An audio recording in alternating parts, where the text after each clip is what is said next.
If you like the story, you can support the author on Patreon. Link is in the description. Chapter 41. Library is a place for study. I know that you are curious about this kind of matter, but please forget it, okay? Ishigami sighed, showing his helplessness. I won't ask for your responsibility, but please don't attack me like that again, especially in a place like this, since someone might see us. As their lips parted and their minds became clear of what they had done, Kobachi had never thought to hear something so shameless from his lips. She thought that they would be awkward, and he would ask whether she wished for his responsibility, yet unexpectedly, he threw all the fault at her and blamed her for this mistake. Well, he wasn't wrong, though. Still. Is that the problem now? Kobachi asked speechlessly. Isn't it? Ishigami felt that Kobachi was too vulnerable and didn't protect herself enough.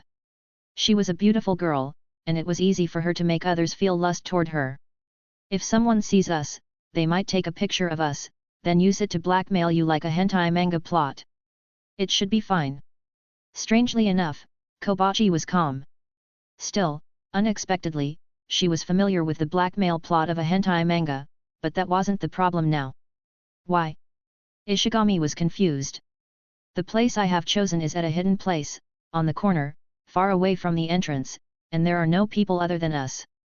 There isn't even a camera with many bookshelves hidden in our figures. More importantly, my mother's lover is a mega bank executive. Lastly, I calculated well when and where I should kiss you. With all of those factors, Kobachi knew that it was impossible for them to be found out. At the same time, they just kissed and did not have sex, so there weren't any problems. While Ishigami was speechless, he said, "But let's be careful. Are you afraid your girlfriend might discover?" Kobachi asked with a mocking tone.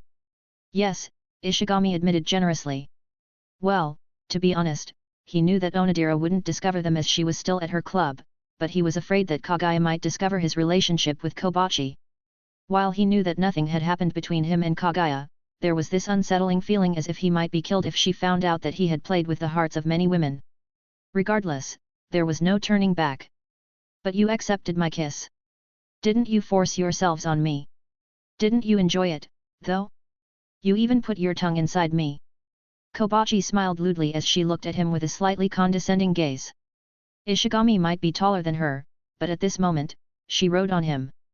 No, to be exact, as she pushed him into the wall and made him sit on the ground, he put his two hands on her soft, warm buttocks, lifting her so it made her appear taller and made her appear more smug as she could look down on him.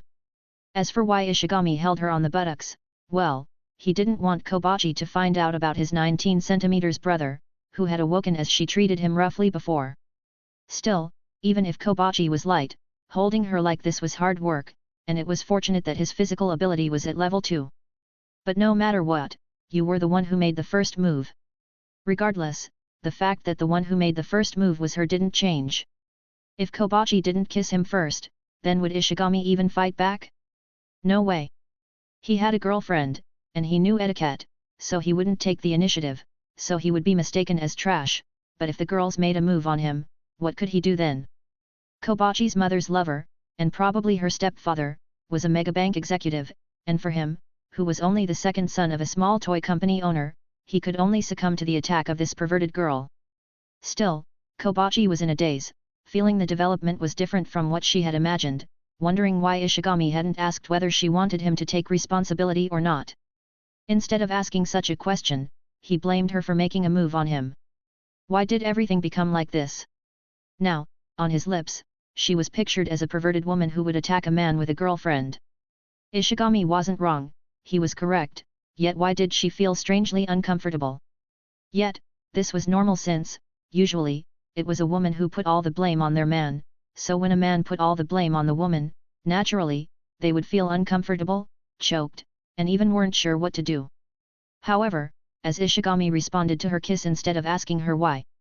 On their first kiss, everything changed, and the entire initiative was on him. As Kobachi lowered her head and fell into silence, Ishigami asked, "Do you like me, Ozaragi-san?" Lifting her head to meet his gaze, Kobachi nodded shyly. "I like you, Ishigami. I like you." Kobachi never thought that she would be able to say those words to him properly. She had been hiding this feeling well since she had chosen her friendship over this feeling, yet in the end, she messed up and even expressed her feelings that she kept inwardly, but when she waited for his answer, she was kissed again. While Kobachi was speechless, she responded to him actively. In the beginning, she was a little awkward, but his tongue led him to be aggressive. She became obedient, followed him, and even became a little addicted. She had never thought that Ishigami would become so skillful because he had trained his kiss technique with Onodera. In her mind, she thought that he was just so talented in this area that his kiss made her body scorching, itchy, that it was so unbearable that she needed to cling to him tightly, rubbing her body against his chest. Still, does he like my butt so much? After all, Ishigami never let go of her buttocks, kneading them like a mochi, soft, and even had an urge to eat them. So, as they kissed again, what was their relationship? Frankly, Ishigami had never thought to ask what kind of relationship Kobachi wanted, since that way, all the initiative would be on her. Instead, he had to wait for her to talk, asking him what she wanted before they could discuss what she wanted to do. Many might say that it was irresponsible, hoping he would tie the knot and make Kobachi his girlfriend, but the reality couldn't work that way.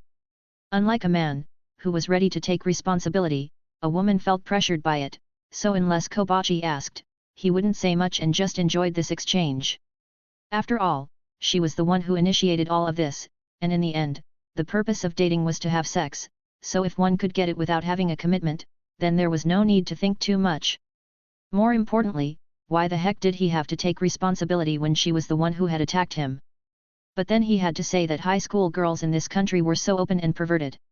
Or rather, this country had a perverted culture. The two weren't sure how long they had been kissing, but they enjoyed every moment as this place was quiet, and no one would discover them. More importantly, the thrill that came from kissing in a sacred place to study, such as a library, made their young bodies overflow with pleasant sensations that made them unable to extricate themselves from each other. If her lung capacity was higher, Kobachi wouldn't let go of him, but she knew that she needed a breath, so she parted her lips as she greedily inhaled the oxygen into her lungs. The air felt nice somehow after a tough exercise. The only problem was Kobachi had been wondering why this guy had been touching her buttocks instead of her waist or chest, so curiously, she moved her hand below, trying to touch his hand, but unexpectedly, she touched something else. It was hard, standing straight, showing the vitality of a young man's body. Don't be so perverted. Don't touch it. Kissing aside, this girl was too much. Ishigami was still a virgin, and he, who had been holding a lot of things inside, felt that it might burst. I see. Still, Kobachi nodded with a smile, but inwardly, she was shocked by Ishigami's growth. When most people in this country were about 11 to 13, or even further below, he was 19, so it was natural for her to be shocked. Stop it. Even if we have kissed, but for that kind of thing, it is still too much to do here. Ishigami didn't want to lose his virginity in this kind of place, but it seemed Kobachi didn't listen to him. The woman, who broke down after being taught the pleasure of kissing, was quickly eager to learn about the next lesson. The forbidden knowledge that she had learned made her curious about the next step, wondering how good it was. If kissing was that good, then... Moreover, with Ishigami's 19 talents, she could imagine that it would be great. More importantly, she thought she could be the one she loved so much before anyone else, and her desire was impossible to stop. The girl's mind couldn't be stopped, and she was filled with an overflowing desire that was clearly transmitted from her eyes. No way. At this moment, Ishigami's fate was like that of a woman who was alone with a man who was lustful toward her. He couldn't stop Kobachi and... Yukun, are you there? Snap. You. As Ishigami let out a soundless scream, Kobachi was in a panic. On the other hand, Tsubame, who had come to the library, found Ishigami, but when she saw Kobachi, who was crying, and Ishigami, who was full of cold sweat and lowered his head, seemingly to be in pain. Was this karma? Holding his crotch tightly, hoping it would recover as soon as possible, Ishigami wondered whether the reward that he gained from another heroine would help him to be okay when he encountered a similar situation. Chapter 42, Perfect Senior. Here is water, Yukun. Drink it. Tsubame came and brought a bottle of water, showing her gentle personality. Thanks. Drinking mineral water, Ishigami gulped it greedily, feeling slightly refreshed and better. Are you okay? Do you need to go to the hospital? Still, Kobachi hadn't regained her calm as she kept staring at his flat pants with doubt and curiosity, wondering how something so big could hide in his pants, but when she noticed his gaze on her, she blushed and looked away. So, what's wrong? Sub-Aim looked at the two with doubt, wondering why Ishigami was in pain. When Kobachi lowered her head, Ishigami said, "She punched me." Kobachi. Hey? Punch you, why? Sub-Aim was startled and confused. Koba-chan, you shouldn't get physical. Kobachi. You misunderstood, senpai. It was just she was about to fall before, but when I caught her, she might be a little panicked and hit me. Oh. Sub-Aim nodded, and Kobachi also felt better since Ishigami's story was much better to hear than the reality that happened. So, where did she hit you that made you so in pain? Watching Kobachi, who was slender and appeared feminine, Sub-Aim couldn't think that Kobachi could damage Ishigami so much that she could even hear his voiceless, painful scream. At the same time, she felt that Ishigami's story about a girl falling accidentally was strangely familiar somehow, the same excuse Ishigami used in chapter 21. Kobachi felt a bit shy, but she couldn't utter the words balls from her tiny lips and only subconsciously stared at Ishigami's lower body. Sub-Aim, who subconsciously followed Kobachi's gaze, was stunned, blushed, and then looked at Ishigami worriedly. Are you okay, Yukun? While she wasn't sure, she had heard that it was so painful when a man was hit in that place. Let me rest for a moment. No matter how hard he trained, it was impossible for his testicles to be able to be okay when they were hit by powerful force. At the same time, he confirmed that men who had a girlfriend, partner, or even wife were more popular than single men.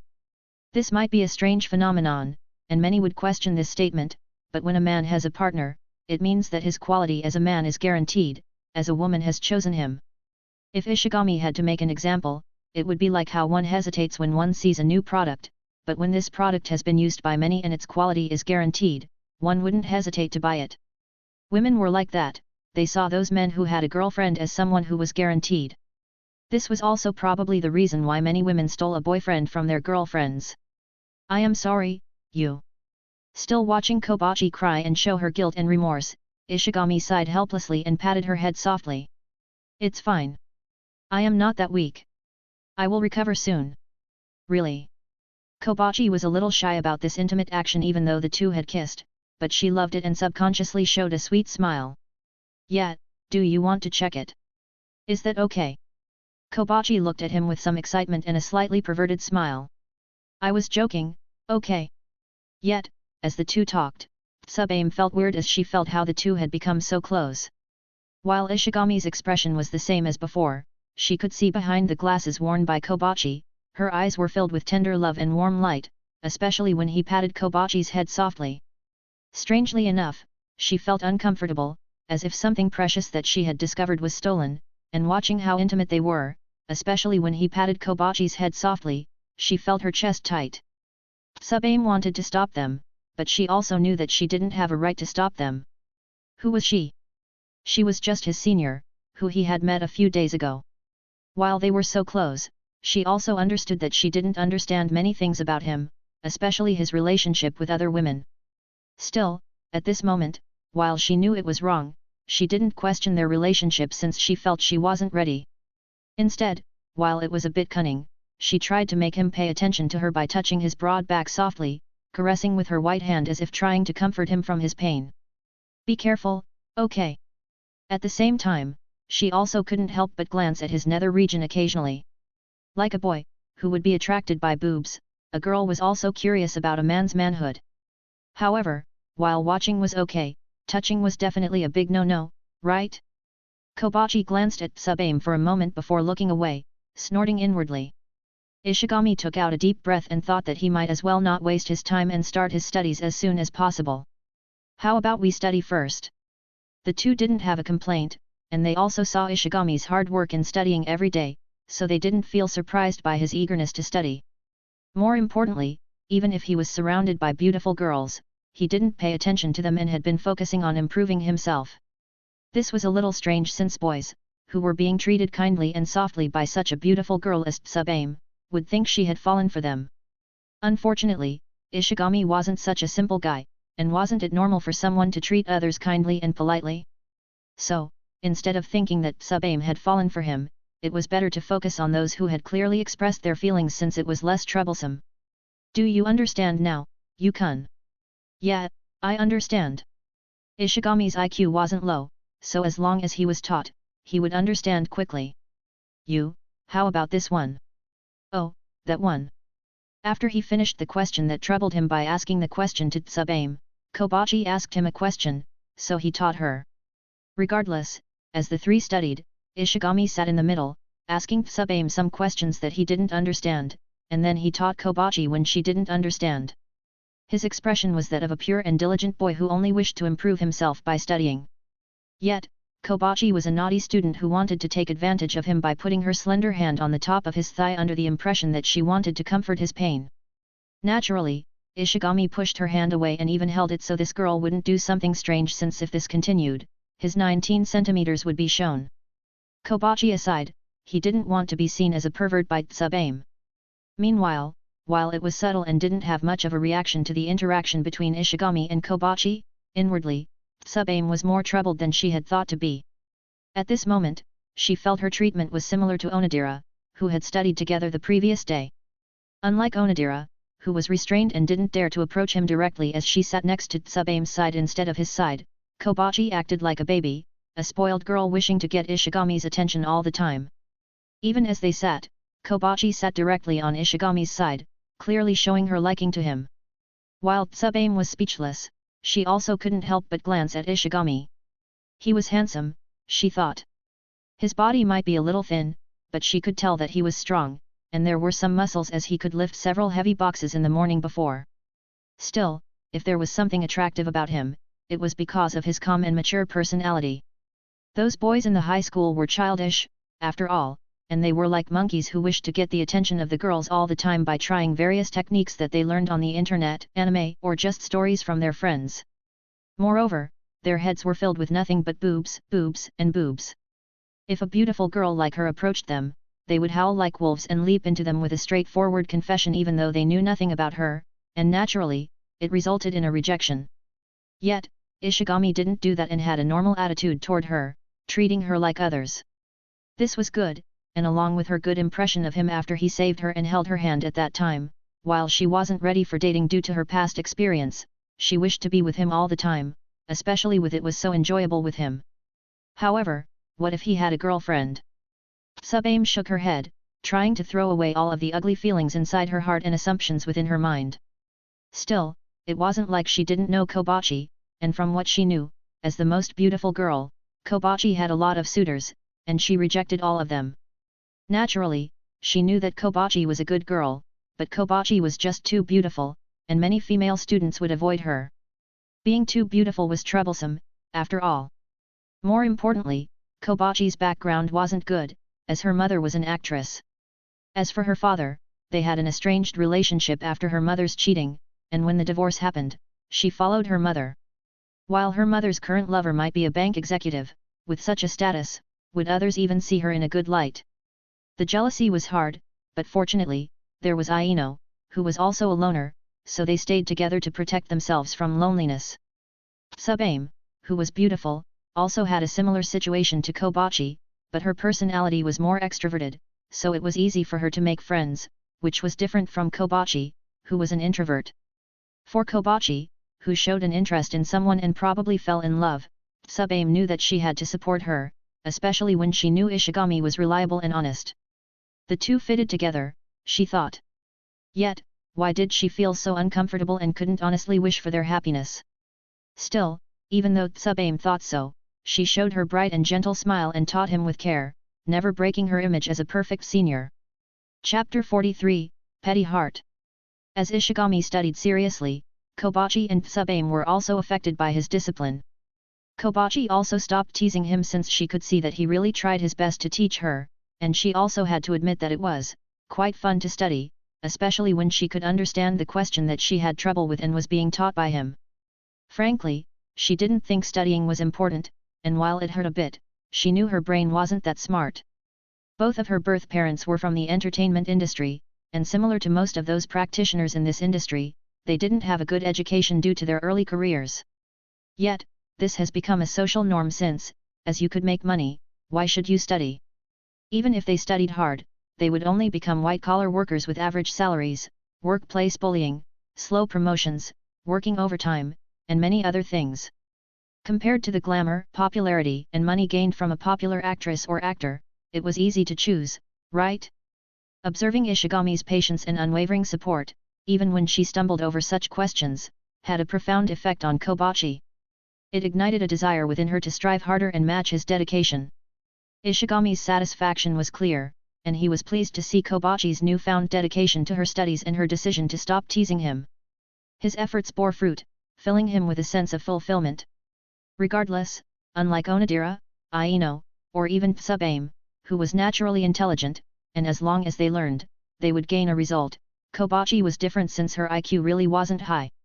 Even if Kobachi studied harder, her progress was limited, so if she wanted to go further, she had to make an extra effort.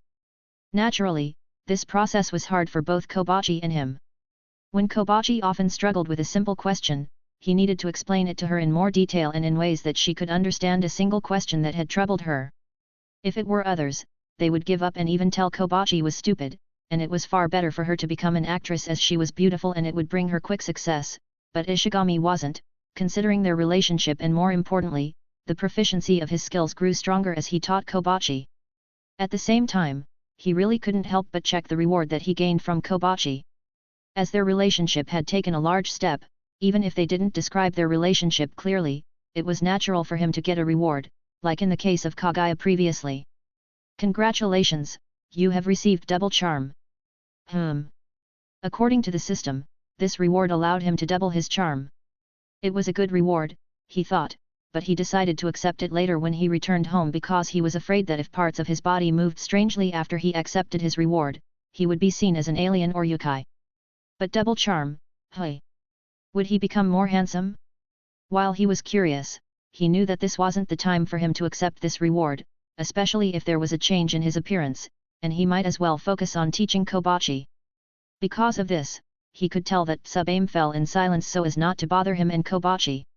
Yet, when he glanced at Tsubame's expression secretly, he wondered why she would show such an expression.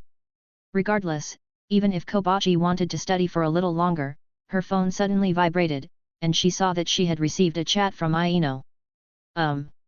What's wrong? I got a chat from Aino. Sure, answer it. Thanks. Kobachi didn't hesitate and looked at the chats Aino sent before her expression turned weird. What's wrong? Aino told me to go to the Public Moral Committee. It seems there is a meeting there. In addition to being a librarian, Kobachi also joined the Public Moral Committee with Aino. While it might be a little sad, she didn't have much interest in life except for reading books from time to time, so all the time she spent was just following Aino, who she knew would be alone with her high-strung nature. However, this time, it was different. Her relationship with Ishigami had taken a large leap, and she had done something that his girlfriend or Aino had done to him. The two kissed and even touched each other. While she could feel that he didn't want to be in a hurry with their relationship, especially when she made a move on him forcefully, she also knew that she had to be patient even though she wanted to push him into a bed. Ishigami wasn't sure what Kobachi thought, but he could tell that she was thinking something perverted. However, as a gentleman, he pretended not to notice anything. Do you have to go? Kobachi appeared so depressed. Go, then. We can study anytime. Sorry. Kobachi apologized, feeling vexed, but then, her eyes couldn't help but take a peek at Tsubame, who had been quiet, seemingly in the middle of reading a book, appearing nonchalant, and didn't interrupt their cluelessness. She felt a little guilty as she felt Tsubame was a threat before, and while it was a bit petty, she didn't want his attention to be distracted by Tsubame even if he just asked a question that he didn't understand and. Frankly, she knew that she had troubled his study. While she felt a bit of regret for doing this as she knew that she had troubled the two, her feelings that she had suppressed him for so many years were just overflowing that they were impossible to stop. The thought of being with him, while she had imagined it so many times, whether it was from her imagination or dream, she had never thought it would be possible to do it in real life. However, it happened. The relationship she had given up because she didn't want to hurt her best friend happened. While it was true that her feelings might overwhelm him if she continued to act like this, so she knew that she needed to control herself better, but this time, if she acted like a spoiled girl, it should be okay, right?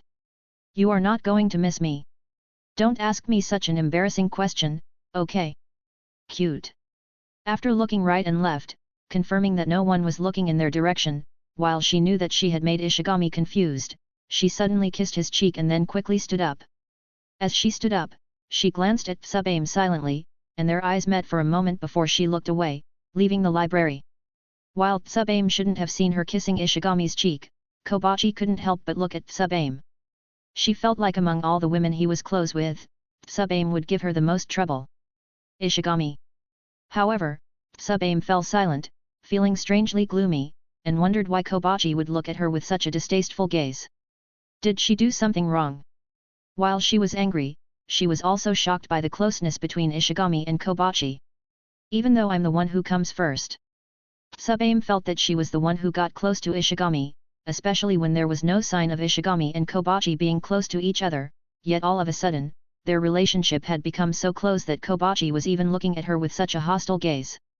However, as Kobachi left, it was a good thing since there was something that she wanted to ask, which was hard when Kobachi was present, but when she was about to ask Ishigami a question that had been bothering her. You. Onodera suddenly came, sat on his side naturally, and hugged his arm intimately like a lover. Tsubame fell in silence for a while, then asked, Rei-chan, aren't you a little too close to Yukun? Even Kobachi wasn't so close before, but more importantly, how did the relationship between Ishigami and Onodera become so close like this in just a span of a day? It's fine. It's fine. Yet. Before Ishigami said anything, Onodera looked at Tsubame with a bright smile and said, We're dating. Tsubame. Chapter 44, Not a Lewd One. Dating. Really? Unlike Kobachi, whose relationship with Ishigami was ambiguous, Rei clearly stated her relationship with Ishigami, which shocked Tsubame. As if asking for confirmation, Tsubame looked at Ishigami, hoping to hear something, but the result was, Yes, we're dating. Hearing those words, Rei was so happy and clung to his arm tightly. Unlike before, when she could not get too close or hug his arm like this time, she could do it as they had defined their relationship. I see. See, congratulations, Yukun, Rei-chan. Tsubame looked at the two with a forced smile as she congratulated them. While she had misunderstood the relationship between Ishigami and Kobachi, her mood didn't change, especially after knowing that Ishigami and Onodera had dated each other. But when did you two start dating? Yesterday. While Onodera was a bit shy, she decided to be truthful. When we went home yesterday, I confessed to him, and he accepted it. I see. Tsubame felt a little gloomy, but she looked at them with a gentle smile and said, Anyway, congratulations, okay. Still, she couldn't help but look at Ishigami, thinking that she needed to talk with him or two, especially when his relationship with Kobachi might cause a misunderstanding. At the same time, such a scene made her think about her past when she was cheated on by her boyfriend, but a good boy like you wouldn't do something like that, right? Regardless, she also understood that the one who made the first move had never been Ishigami but either Onodera or Kobachi, which made her a bit speechless and helpless. Those girls. While Ishigami wanted to improve silently, Tsubame felt that those two tried to hinder him from improving, yet as he had made his choice, she didn't say anything, but, she wanted to hear why he had made such a decision, she thought. Still, did she even have a chance to stay with him alone to ask such a question? Regardless, compared to Onodera, Tsubame felt that having Kobachi was several times better, especially when she saw how chummy Onodera was toward Ishigami. Have you finished your club? Onodera nodded. I came as soon as possible when I finished. As expected, when she worked out at her club, she felt refreshed, and the sweat made her forget about the dirty thoughts in her mind. Still, suddenly, she realized something and asked worriedly, I don't smell bad, right? After all, she had been working out, and her body was full of sweat. While she had washed her body beforehand and put on some perfume, she was worried that her scent wasn't good. Ishigami looked at Onodera and moved a little closer to her neck. Why you? No, you smell good.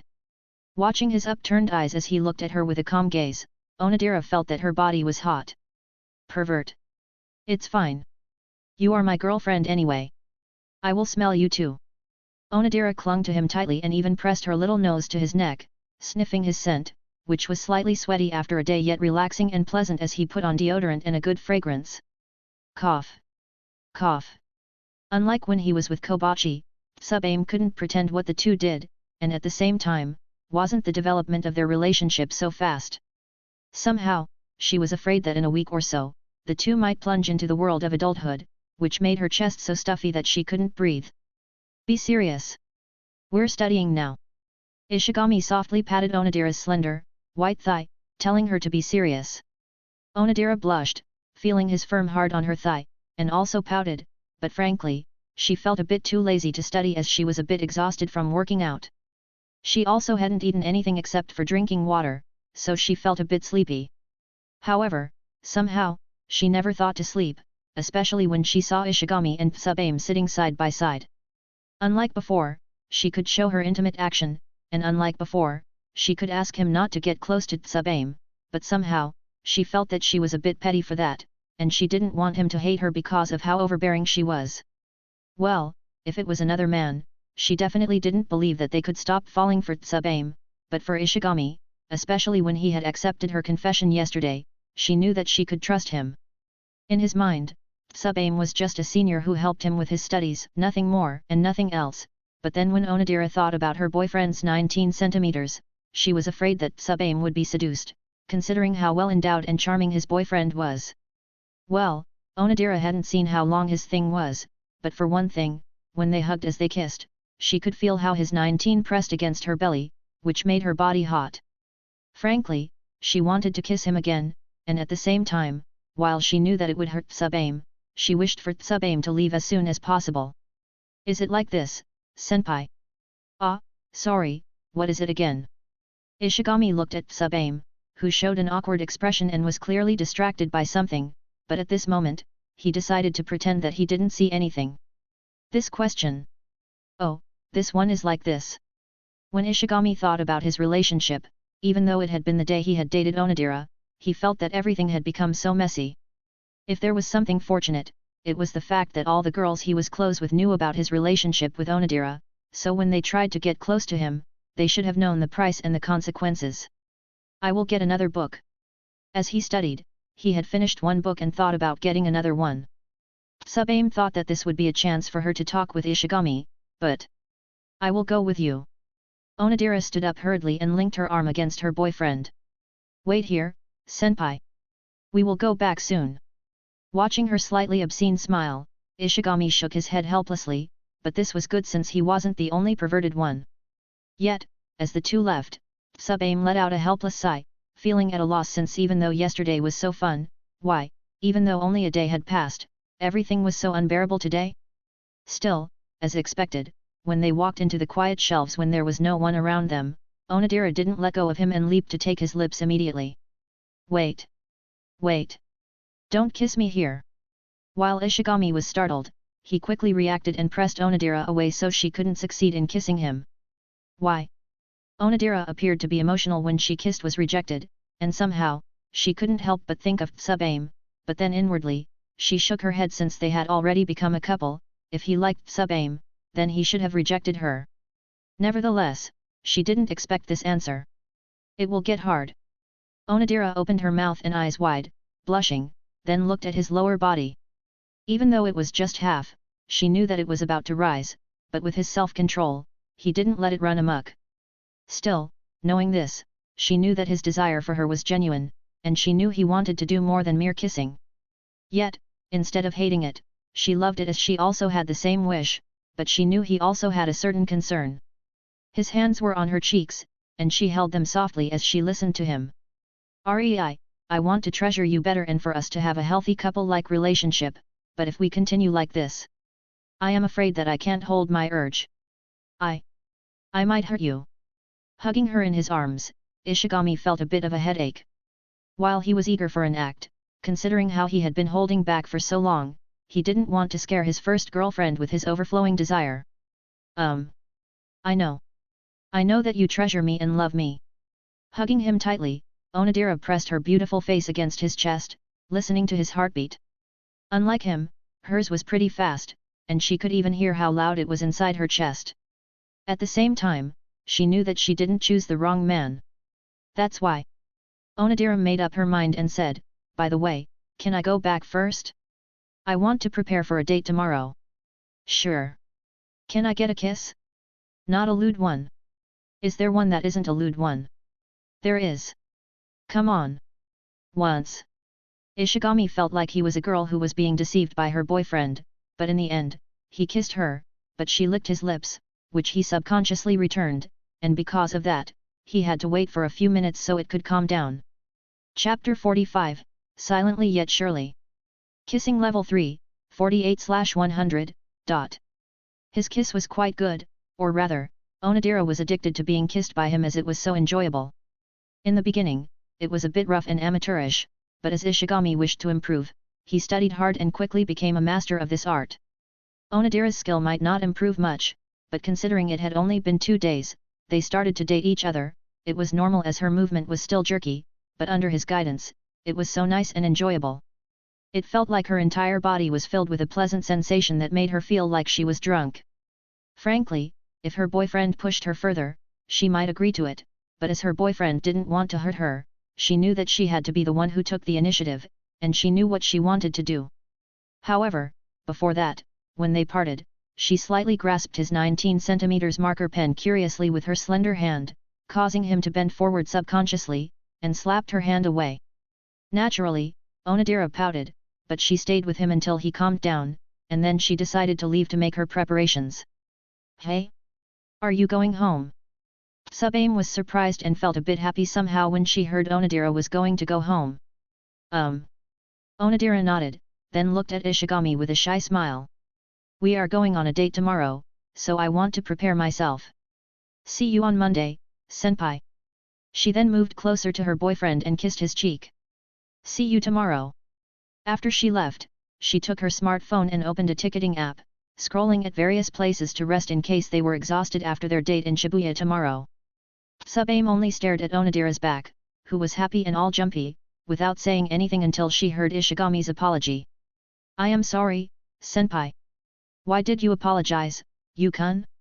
You didn't do anything wrong. Yes, Ishigami didn't do anything wrong, but he felt that he had to apologize, especially when he knew that he was the one who caused Kobachi and Onodera to act that way toward Sub-Aim, and at the same time, he had to say Sub-Aim was as gentle as ever. Well, they reacted that way because of me, after all. Phew phew phew. Sub-Aim smiled and said, it seems you are not dense. Did I give the impression that I am a dense character or something? Ishigami looked at Sub-Aim speechlessly. You are right. Sub-Aim still maintained her gentle smile, soft as ever, but at the same time, she also understood why it was so comfortable with him. He knew what she wanted, so he didn't do anything to her, nor did he try to give her an expectation that gave her a pressure, such as asking to date her like any other man, yet this was why she also shouldn't have pressured him, wishing them to remain the same, especially when there were many women who fell for him.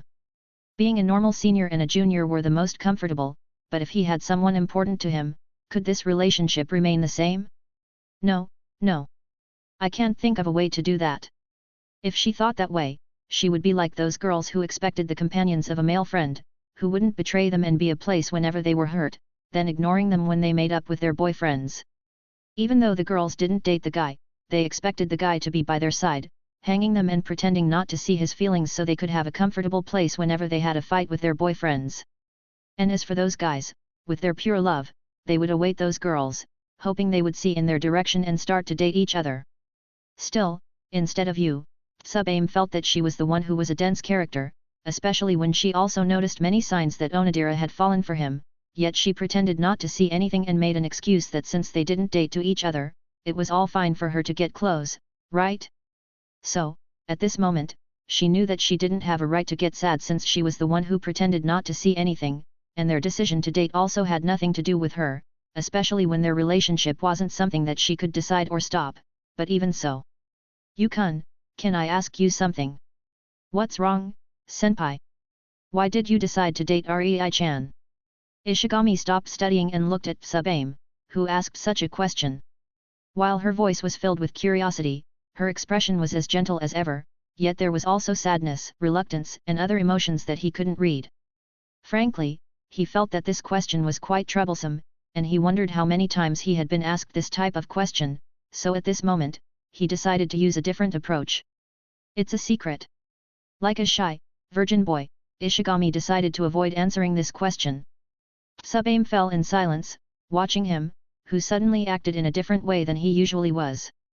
She asked him seriously, but why did he answer her coquettishly? "You-kun."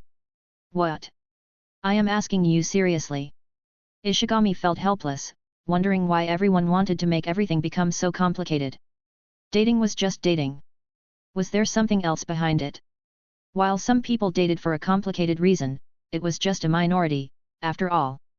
Dating was just two people who liked each other and wanted an excuse to do something perverted. However, some people could say it was also a preparation for a couple to take their relationship to the next step. Still, whatever the reason is, to make someone become an exclusive existence is the best way to describe why people are dating. But aren't you afraid that your relationship won't work out? If you break up, then won't your relationship with her be awkward? Have you thought of that? More importantly, there are also many matters that you need to handle, especially if your breakup is so messy. Do you think that we're going to break up? At the same time, he thought that Sub-Aim must have had a lot of messy relationships that hurt her in the past. You don't? Well, I can't deny that possibility, though. As he said so, he saw Sub-Aim's surprised expression. Why did you have such a surprised expression?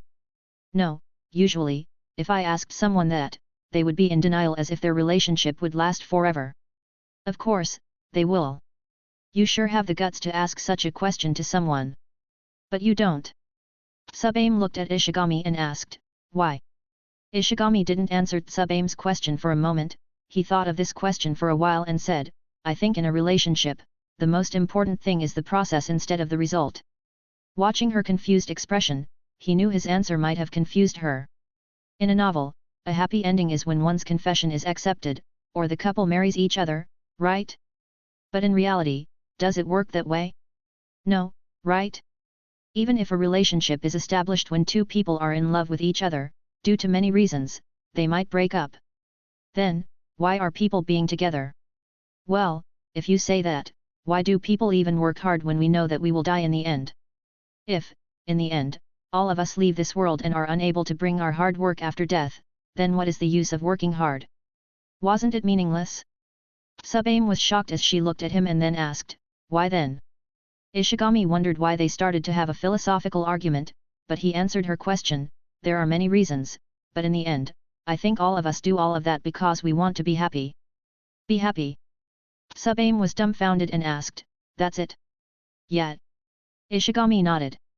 In case you love someone, you are happy when you are with someone you love, but you are unhappy when your loved one is with someone else, so that's why you confess your love, dating her or him, so the intimacy you have with that person can become exclusive for you and be happy. In the end, no matter what the reason why people were working hard, whether it was for a relationship, work, or other things, it was because they just wanted to be happy.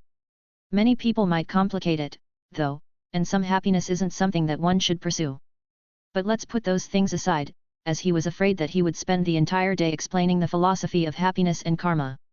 Well, let's continue our study, senpai. Regardless, for her to show such doubt toward a relationship, Ishigami knew that Sub-Aim must have gone through a lot of things and was a mess. Still, in this situation, he felt that he should say something to comfort her, or she might find someone special who could treasure her in the future, but he felt that it was irresponsible to say something like that, so he just quietly patted her head, comforting her with action. As for the problem in her heart, let's have time to heal her, and while it was a bit rude, with her thoughtless nature, Ishigami felt that Sub-Aim could heal faster than anyone could imagine. Feeling his gentle touch on her head, while it was quite rude, especially when he was just her junior, Sub-Aim couldn't look away and just stared at him silently, thinking about his previous words, before she showed a gentle smile. Chapter 46, Taiyaki in an Osaka style. Let's go back. The library is almost closed. Yet. After their talk, Sub-Aim returned to her usual, and this relieved him, thinking that she had recovered from her gloomy thoughts. However, Ishigami wasn't sure why she suddenly became gloomy again. But then, when he thought Kobachi and Onodera had treated Sub-Aim previously, he felt that it was normal for Sub-Aim to be depressed. The two treated her like enemies and even showed off to Tsubame that they were close to him. Frankly, he felt that they were petty. Yet, this was a woman, and a man should have learned this part of a woman, as it was a great way to annoy your competitor of love or even your enemy, especially when all of those attacks were indirect, and when those people you wanted to annoy wondered whether you had annoyed them. You could say, "Aren't you too sensitive?" to make others believe that they were the wrong ones instead of themselves. In other words, it was called gaslighting. While it was terrible and shouldn't be used, one should have learned it so they could protect themselves from someone who wanted to use it on them, but then again, when one fell in love, it was hard to see anything. Nevertheless, the weekend is coming. As he thought so, he couldn't help but stretch his arms, feeling so relaxed, thinking he didn't have to meet various troublesome situations. All he had to do was go on a date with his girlfriend, go shopping, eat, and enjoy the time. Frankly, he had anticipated this date, especially when he had collected 198,500 yen of money from the streets after he gained the eyes of wealth previously. This was a lot of money, and probably the income of most people in this country in a month after being reduced by tax, insurance, and many others, yet he could collect them by walking on the streets, which was great, right? As for the rest, let's think about that later, especially when he really needed to take a break, considering what had happened to him after he was transmigrated to Ishigami-U. I really work hard, hey. Not only did he erase his previous stigma, but he also helped Shirogane set up a date, got a girlfriend, and, more importantly, he also lost his first kiss. While he stayed in the house, lazying around on the weekend, playing a game might be nice, and going out shopping to give himself a nice reward was a good thing, too. "Yu-kun, what are you going to do after this?" When they left the library together, Tsubame asked him this question. I will probably go home and play a game. The previous Ishigami was an otaku and had a lot of game collections, so it was a great thing for him. While for some people, this action might seem meaningless, he didn't think so, since there were many people who became gamers as a career, and raising his gaming proficiency might not be bad. More importantly, the game industry is one of the most profitable industries in the world, and it might not be bad to learn more about this industry in the future. Still, his answer made Tsubame speechless. "How could you play a game? You should study more." "I have studied a lot. Let me rest, okay?" "That's not good." Tsubame felt like she couldn't leave him alone. His determination was good, but then again, she felt he might start to get lazy if she didn't watch him. "You are also going on a date tomorrow, right? Do you even have time to study then? There is no need to study even on the weekend, right?" Even Shirogane, who was known to have the best grades in the entire country, rested on the weekend instead of studying. As there was an example before him, shouldn't he follow Shirogane? No, no. Tsubame shook her head and said, "You have to study." Ishigami looked at Tsubame speechlessly, wondering whether the gentle and warm senior who had always taught him patiently was an illusion. "Let's see." Tapping her lower lip, Tsubame thought of something before she said, "Then, how about you go to my house now?" "Your house? What? Are you shy? Geez, you little pervert." Watching his stunned expression, Tsubame laughed and tapped his forehead lightly as if trying to admonish him. "We're going to study. I will teach you there. Don't think anything weird, okay?" Ishigami rubbed his forehead silently, staring at Tsubame, who smiled happily. It was good that her mood had become better, but why were the things that came out from her lips so dirty? Well, whatever. As long as she didn't ask him a troublesome question and was happy, then it was all good. "Okay. Are you sure? If you hesitate, then there is no need to." "I don't have to study, then." "No. I will be a strict teacher now. You can't skip. I will teach you thoroughly that you will get into the top 10 in this midterm exam." Based on her cognition and understanding of Ishigami's IQ and knowledge, Tsubame felt that it shouldn't be hard for him to enter the top 50, but then, she wanted to aim higher. "Ishigami. Ooh." Tsubame raised her hand high, full of spirit, and as her uniform stretched due to her raising her hand, her breasts became even fuller and moved around constantly as if trying to hypnotize him. Shaking his head, Ishigami looked away, thinking that today was really a hard day for him. "Come on, Yu-kun. Cheer with me. How about we go now before it is so dark?" Still, it was good to be with Tsubame as she had an unlimited amount of energy, and she could start to talk about anything if she wished to. Naturally, this could only be done if the person she spoke with could give a proper talk. If Ishigami was too shy and didn't dare to say anything or talk about something strange, then even if Tsubame was good at talking, their conversation would be dead right away. Nevertheless, it was fortunate that they had stayed at the school for quite a long time. That way, there weren't many students in the school, and even if they stood together, they didn't attract much attention. This should be the case, but there were so many people that Tsubame knew, so along the way, she greeted some people before she followed him to go out. "Sorry, Yukun. It's fine." Ishigami shook his head and asked, "Though, while it might be too late to say this, don't you have a plan or anything after school?" "You don't have to worry. I am free either now or on the weekend." What did she mean by that? Did she want him to invite her on his date tomorrow? Don't be kidding. You have a lot of friends. I thought you would go out with your friends. Geez, even if I have a lot of friends, it doesn't mean that I will go out with them all the time, okay? More importantly, it isn't like they will be by my side all the time, and even if I have a lot of friends, my close friends are only 2. "Oh, who are they?" "It's..." When Ishigami asked about her friends, Tsubame happily told him. Still, as they talked, he smelled a sweet scent that made him hungry. He followed the source of this scent and saw a taiyaki shop, a Japanese fish-shaped cake. "What's wrong, Yukun?" Tsubame followed his gaze and then gulped when she smelled the sweet scent from the taiyaki shop. "Do you want to eat taiyaki?" "Yeah." Ishigami nodded, then asked, "By the way, are you good with sweet things, senpai?" "I don't think that there are any girls who hate sweets." "Then, let me treat you. It might not be much, but you have helped me with my study, after all." "Really? I will accept your kindness." With that decision, the two didn't hesitate and went to the taiyaki shop to buy the taiyaki, but as there was a line, they had to wait for a while. "Oh, it seems that this is an Osaka-style taiyaki." "What is Osaka-style taiyaki?" Ishigami looked at Tsubame in doubt. Tsubame smiled and explained kindly, "There are many ways to bake a taiyaki, among them is the Osaka style. Unlike the Kanto style, the Osaka style has a thin skin and thick inside, so it will be crispy and full of red bean paste. It seems delicious." "That's right." As Tsubame kept explaining, suddenly, she was pushed by someone from the front and fell onto Ishigami. "Senpai, are you okay?" I am okay. Thanks, you. 2x. The two fell in silence and blushed, but Tsubame quickly lowered her head in shock. "I am sorry, senpai." Ishigami felt speechless by his body since, with just a slight touch, it reacted so strongly. No. It's fine.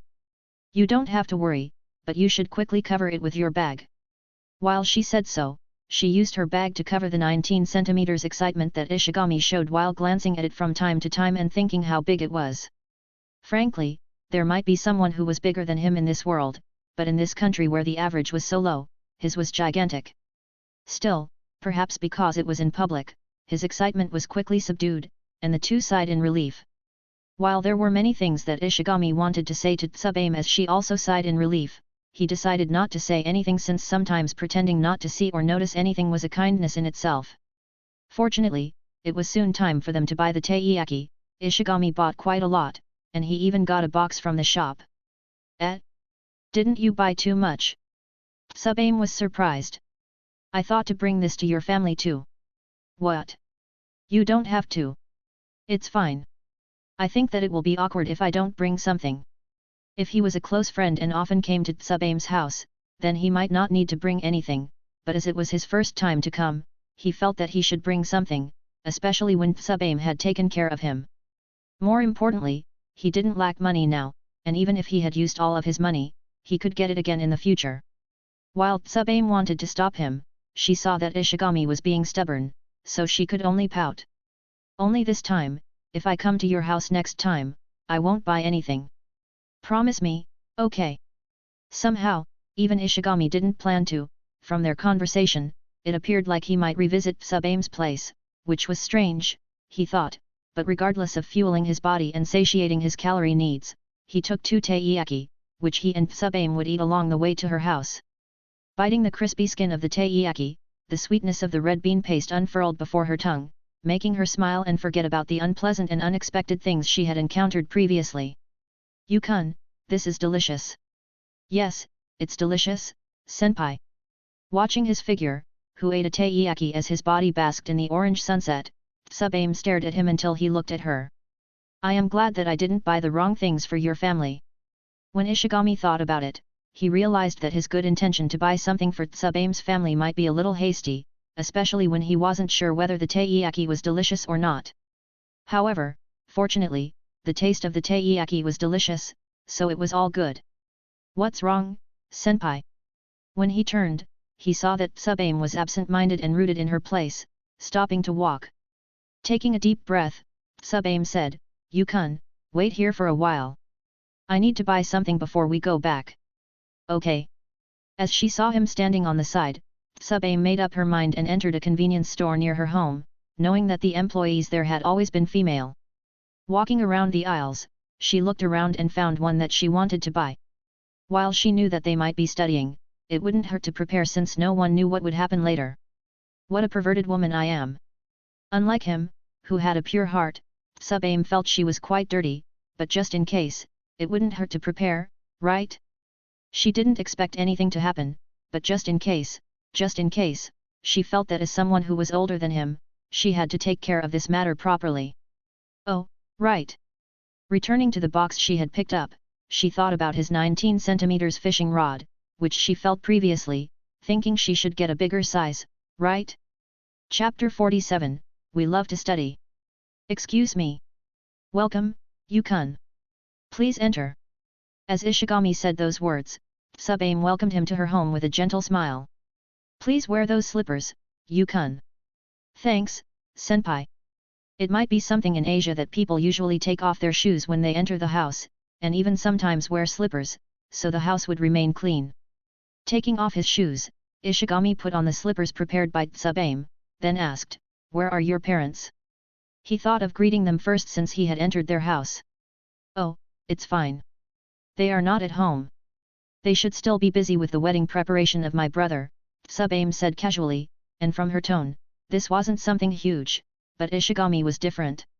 While it might be strange, Ishigami felt like he was that girl who was deceived by a boy to enter his house, and when she let her guard down, he decided to stop his imagination from running amok, and he shouldn't let himself think that he could have a chance with Tsubame during this moment, especially when her parents weren't present. Frankly, he felt that his life was amazing, especially when, on the single day after he was confessed to, many women kept coming to him one after another. One confessed to him, the other pushed him down, and lastly, one let him enter her home. Was this a fourth-timing relationship? Ishigami often heard someone do two-timing, but it was his first time hearing that someone did four-timing, and the one who did it was himself, which made him even more complicated. Is this fine? Nevertheless, while it was a bit of a cowardly move, he decided to ask since he didn't think it was good for him, someone with a girlfriend, to stay alone with another girl in her home. Well, those words might be a little too late when he considered what he did with Kobachi, but as expected, a certain ritual of politeness was necessary for this type of thing. "It's fine. It's fine." Or. Tsubame looked at Ishigami with a mischievous smile and asked in a slightly flirty tone, "Did you think that we might do something pervy, Yukun?" "I have never said that. I think that you are the one who is too thirsty to think something like that, senpai." While there was a party for him who thought that was a possibility, Ishigami knew that the possibility was low, and instead of hoping for a miracle to happen, he might as well focus on studying since he knew well that on the weekend, he wouldn't touch any books related to the school. Still, he had never thought that Tsubame would blush as if being caught doing something wrong before she quickly looked away, trying to escape from his gaze. Anyway, let's study first. I will prepare tea. You should go to my room first." Ishigami didn't say anything and just observed her reaction for a moment before he said, "Let me help, and I don't think it is good for me to come to your room without your companion on my first time here. Shy boy, aren't you?" Somehow, his answer brought her courage once again, and she returned to her usual character as a gentle big sister who doted on her younger brother. Sister and brother. This was probably the most suitable relationship that they had since they shouldn't have fallen in love with each other. He had a girlfriend, and she wasn't ready to be committed to the relationship, but at the same time, they could spend their time together without worry. If there was a problem, it would be either of them who might start to change their feelings as they were together. However, as long as there were no feelings between them, it was fine. Knowing all of that, they could continue this comforting exchange. In the kitchen of her house, the two helped each other prepare tea and snacks for their ammunition for their study. Calories are important for the body to move and also for the mind to think, so something sweet was necessary. At the same time, he couldn't help but look at the luxurious apartment owned by Tsubame's family. Not only was it located in Minato, one of the richest districts of Tokyo, but its size was also massive, showing how wealthy her family was. According to her tale, she was the daughter of a world-famous bartender and was a regional manager of a multinational food company. This might be the reason why there was a bar set up in the middle part of her apartment, showing the interest of the entire family in beverages. Still, if he was a normal boy with both parents who were just normal salarymen, then he might feel inferior. At the same time, he also understood why Shirogane studied with all of his might and that he even sacrificed his sleeping time, since if Shirogane didn't, then there was no doubt Shirogane would feel inferior toward Kaguya. It was because Shirogane's grade was the number one that he could defeat Kaguya that he dared to chase her, or else Ishigami also knew that Shirogane would give up, thinking that there was no chance between the two. Confidence. This single word was the key to everything. Others might get it easily, but for most people, it was hard for them to get it since everyone had their own inferiority, whether it was their appearance, body, family, mind, or many other things. Their hard work was done so they could hide their inferiority and have confidence, which made them able to achieve their goal, whether it was work or relationships. Still, for him, who had a system, he was confident that sooner or later, he would stop on the top of Kaguya and make her crawl on his bottom, asking for forgiveness. Well, let's stop the bad joke. The two of them weren't fated, and Ishigami knew that he should treasure his girlfriend more, yet as he thought so, Tsubame felt so relaxed. Probably, this was her first time to feel like this since she had never felt this way with the opposite gender, as they would try to seduce her and make her fall due to her good appearance. Even if she had decided to go out with someone, it was so vexing and chained, like she was being treated like an all-you-can-do android with a personality setting that could be changed by her previous boyfriend. It was a horrible experience, and this guy even cheated on her with her best friend, which made her think that a relationship was something that traumatized her. She even wondered why anyone thought of making relationships, as all the relationships she had were nothing but torture and pain for her. All those love, relationships, and romance-related songs and stories she felt it was just a fantasy, especially with her horrible experiences. Yet, with him, it was different. She could be like she wished for, she was happy, and there was no need for her to be afraid that their relationship might be ruined. "Yukun, try this. This snack is good. My father got it from overseas." "Oh? Let me try." Ishigami was about to take the snack from Tsubame's hand, but she moved away and tried to feed him. "Open your mouth. I will feed you." Watching her mischievous expression, Ishigami rolled his eyes and accepted her offer, letting her feed him. "Come. Fu, you will be surprised at how good this snack is. Now, you make me curious." When Tsubame fed Ishigami, she felt his tongue on her finger, which made her face blush and her body hot, but she hid it well as she was older and experienced. "Oh, it's delicious." "Right. By the way, I have finished with the yuzu soda." "Really? Let me try." "Sure." When Ishigami was about to give the glass to Tsubame, he felt strange by her action. "What are you doing?" Tsubame didn't appear ready to accept the glass. Instead, she just stood in her place as if waiting for Ishigami to feed her. "Feed me. I have fed you before, right?" Ishigami felt that Tsubame tried to seduce him, but he couldn't confirm it since this was also how she usually acted, considering how mischievous she was. Moreover, based on their relationship, feeding each other was nothing, especially when he had pressed his head against her breasts previously. "Okay." When Ishigami moved the glass closer to Tsubame's lips, she was a little shy, but she obediently opened her cherry lips and sipped the drink he made softly. "HMN. Delicious. Perfect. Sensei is happy. I have a good teacher with me. My student is good at praising me, but I won't reduce your study later, Yukun." Ishigami. Watching his devastated expression, Tsubame laughed happily. Happy, she was happy. It was nice to stay with him, and she was so happy that he could be by her side. Yet, she wondered why when she thought Ishigami would spend his day tomorrow with his girlfriend, kissing, and might even stay at the hotel together, her mind became cloudy and gloomy, filled with an annoyance that was rooted in her heart. Senpai. Ah, nothing. Let's go to my room, Yukun. Fortunately, her expression was hidden by her long bang, and she also happened to lower her head, but to calm herself, she walked behind Ishigami, guiding him to her room before she closed the door, ready to start their study session. Chapter 48, Let's Learn a Gymnastic.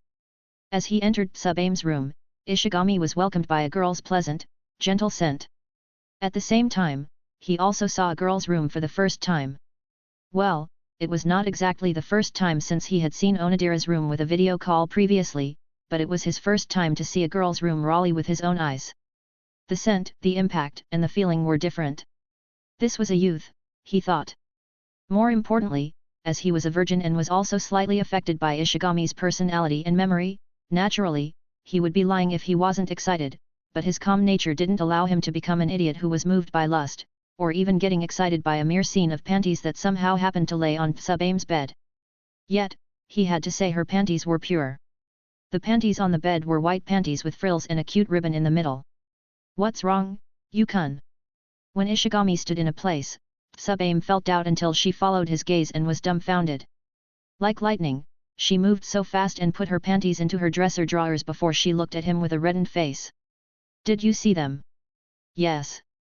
Tsubame. At this moment, she felt strange by how calm Ishigami's answer was. Frankly, no matter how Ishigami answered, he knew Tsubame would use this chance to press him.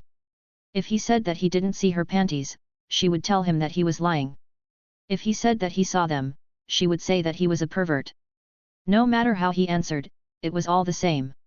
Still, no matter what the answer was, the important thing to do in this situation was to not make the situation become awkward or make her use this chance to make a fuss by calmly answering her like it was nothing. In the end, panties were nothing but a piece of clothes. Did you get hard by just seeing a piece of clothing? If those pieces of clothes were worn by a beautiful woman, then Ishigami would confidently say that he would get hard, but if it was just normal panties laid on the bed, why should he lose his calm? At the department store or market, some underwear stores just expose those panties to the public, yet did you feel anything? So, watching Tsubame's panties, which were placed on the bed, he didn't feel anything. Still, if he saw the panties she had worn at that moment, then it might be different, though. Should we study now? Tsubame fell into silence and kept observing Ishigami's expression. Frankly, deep inside, she wanted him to be flustered, showing his attraction toward her panties, but then again, she also understood her panties were a little plain. Should I get the erotic one? Tsubame felt that she should do that so that she could see his flustered state. Regardless, the embarrassment that came from her panties being seen by her junior quickly erased, and the two started to study together, side by side, on the low table in her room. Still, watching him study by her side seriously, Tsubame felt a bit disappointed. While she had expected something like this to happen, she thought that a little naughty episode might happen between the two, and by then, one another led into the situation where they might use the item that she bought at the convenience store early. Yet, instead of such a naughty episode, she saw him studying seriously as his life depended on it. My mind is dirty. Tsubame felt that she was such a dirty woman for thinking something pervy all the time. Nevertheless, watching him, who put all of his focus on the book before him, made her a bit curious. After putting both hands on the table, she leaned her head there and stared at him. Yukun, why did you study hard? Is it weird for a student to study? It's not weird, but don't you think you study too much? Ishigami smiled softly and said, you should know my past, right? I have wasted so much time before, and this time, I won't do the same thing again. He lied. Well, it was obvious why he lied, since it was impossible for him to say that he only had 10 years in this world, and he didn't want to waste his 10 years since he wasn't sure what kind of character or world he would be in the next world. While everything might be reset when he was transmigrated into the next character, his memory, knowledge, and abilities wouldn't disappear, and if he worked hard now, then his future definitely would be easier. If he made an example, at this moment, he was like those ants in the story of Ant and Grasshopper. At this moment, he was working hard so that the next winter, his life wouldn't be miserable like the grasshopper who spent his days lazily. More importantly, there were no women who liked their men to be lazy. The women wanted their men to be full of ambition, spirit, and drive to become better and better. Yes, he is currently a man with initiatives. Watching him like this, Sub-Aim couldn't look away and stared at him in a daze before her thought was preoccupied with another thing. His past. Watching him like this made it really hard to imagine that Ishigami was such a gloomy guy in the past. Yet, because of this, Sub-Aim could see his hard work, which made her feel her chest stuffy and her eyes a little wet. Ishigami never said anything and just silently worked hard, but because of that, she also felt worried that if no one watched over him, he might be broken. Ishigami was stunned, and before he even reacted, his head was already placed on Sub-Aim's soft chest. "Senpai. There, lay on the chest for a while and rest, okay, Yukon? You work too hard." Sub-Aim patted Ishigami's head softly with a gentle smile on her face. His lips twitched, and he wondered whether Sub-Aim thought of him as a child. "Senpai. I have told you before not to treat me like a kid, okay? And you are too close." "What? Are you embarrassed again? How cute." Sub-Aim laughed when she saw his blushing face and even hugged him tighter. She didn't have any intentions of letting go of him since she wanted to comfort him more. "Senpai." As expected, at that moment, nothing could be hidden. Sub-Aim also quickly realized the large bulging inside his pants. Unlike jeans that had a hard and thick fabric, his uniform was relatively thin, so the moment his 19 centimeters stood up, it was so prominent, like a beast that was awoken from its slumber. "Sorry, senpai." And no. At this moment, Sub-Aim understood why Ishigami had always told her to maintain her distance from him.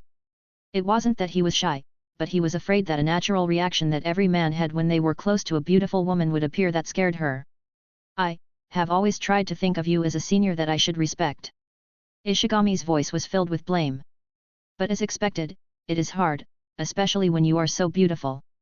Frankly, a woman should be disgusted by him at this moment, especially when he knew that his size was majestic, it appeared so grotesque and intimidating.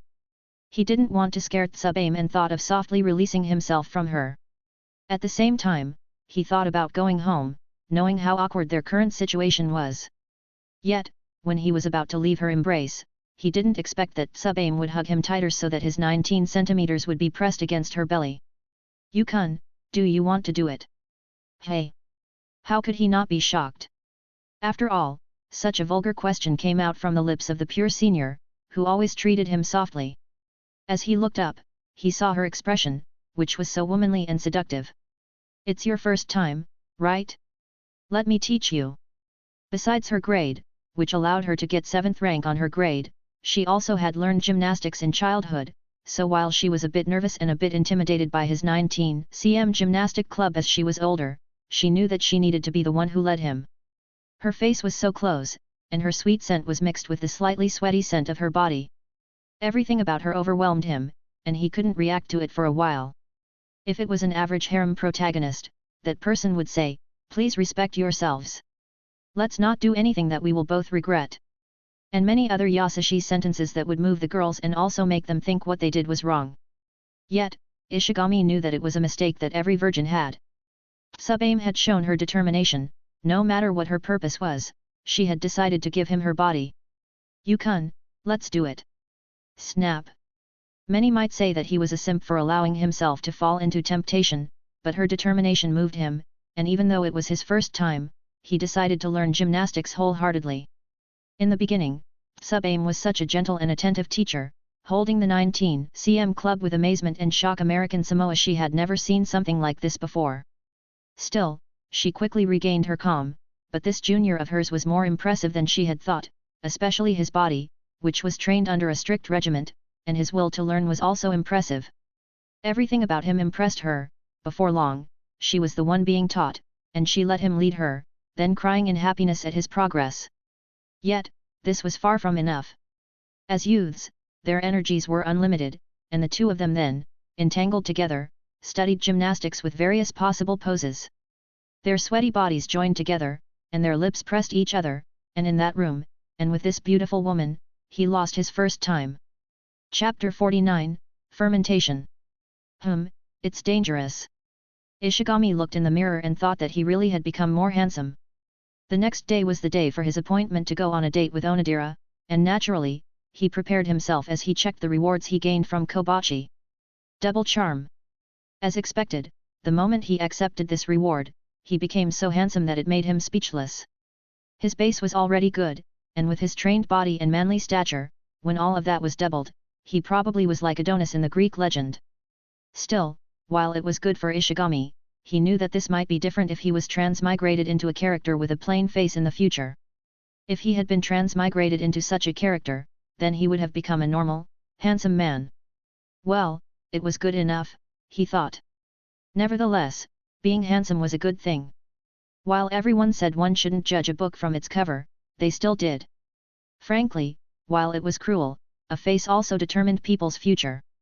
While it might not appear that much in a man's world, since as long as they could improve themselves with their physical ability, wealth, and knowledge, in the world of women, being beautiful and ugly would determine everything.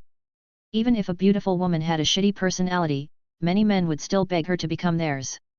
On the other hand, when a woman had a less attractive appearance and also had an overweight size, even if they were kind and gentle, it would be hard for them to attract the attention of the one she loved. This was probably why beauty care and plastic surgery were a booming business, he thought.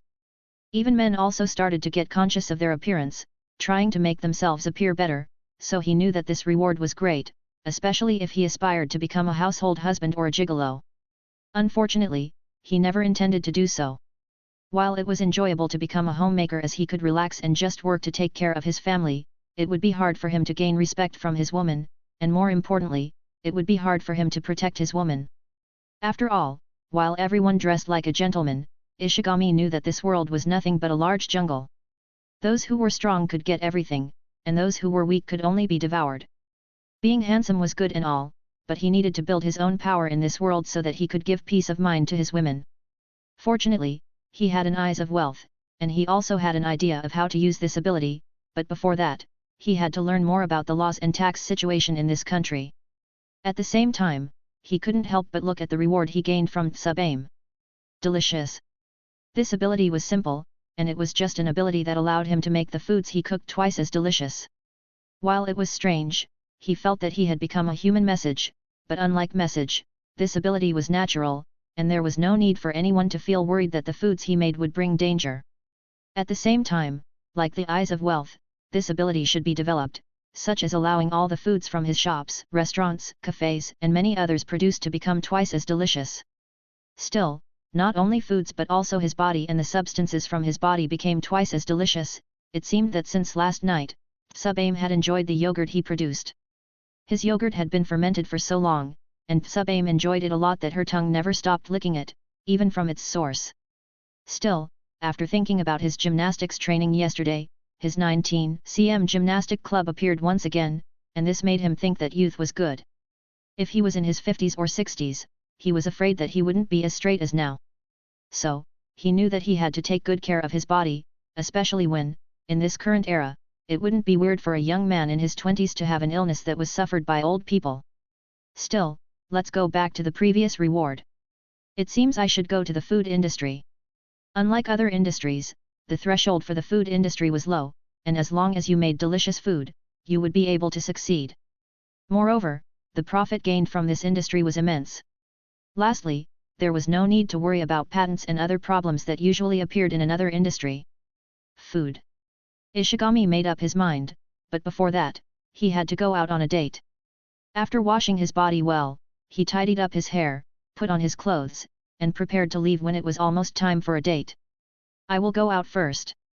Hey? Where are you going? Ishigami Papa and Mama were quite relaxed over the weekend, and the family of three enjoyed their breakfast without worry. After all, his parents weren't white-collar workers who had to work almost every day due to work arrangements, they were business owners, so they were free to do whatever they wanted, especially when the business was stable. So, watching their son, who became so handsome and went out during the weekend, they couldn't help but ask. While they had an idea of what he planned to do, they decided to ask anyway, hoping to confirm it from his lips. I am going on a date. As expected. 2x. Wait a moment. Bring more money. Here. Take this. The two of them took their wallets naturally, ready to give him pocket money.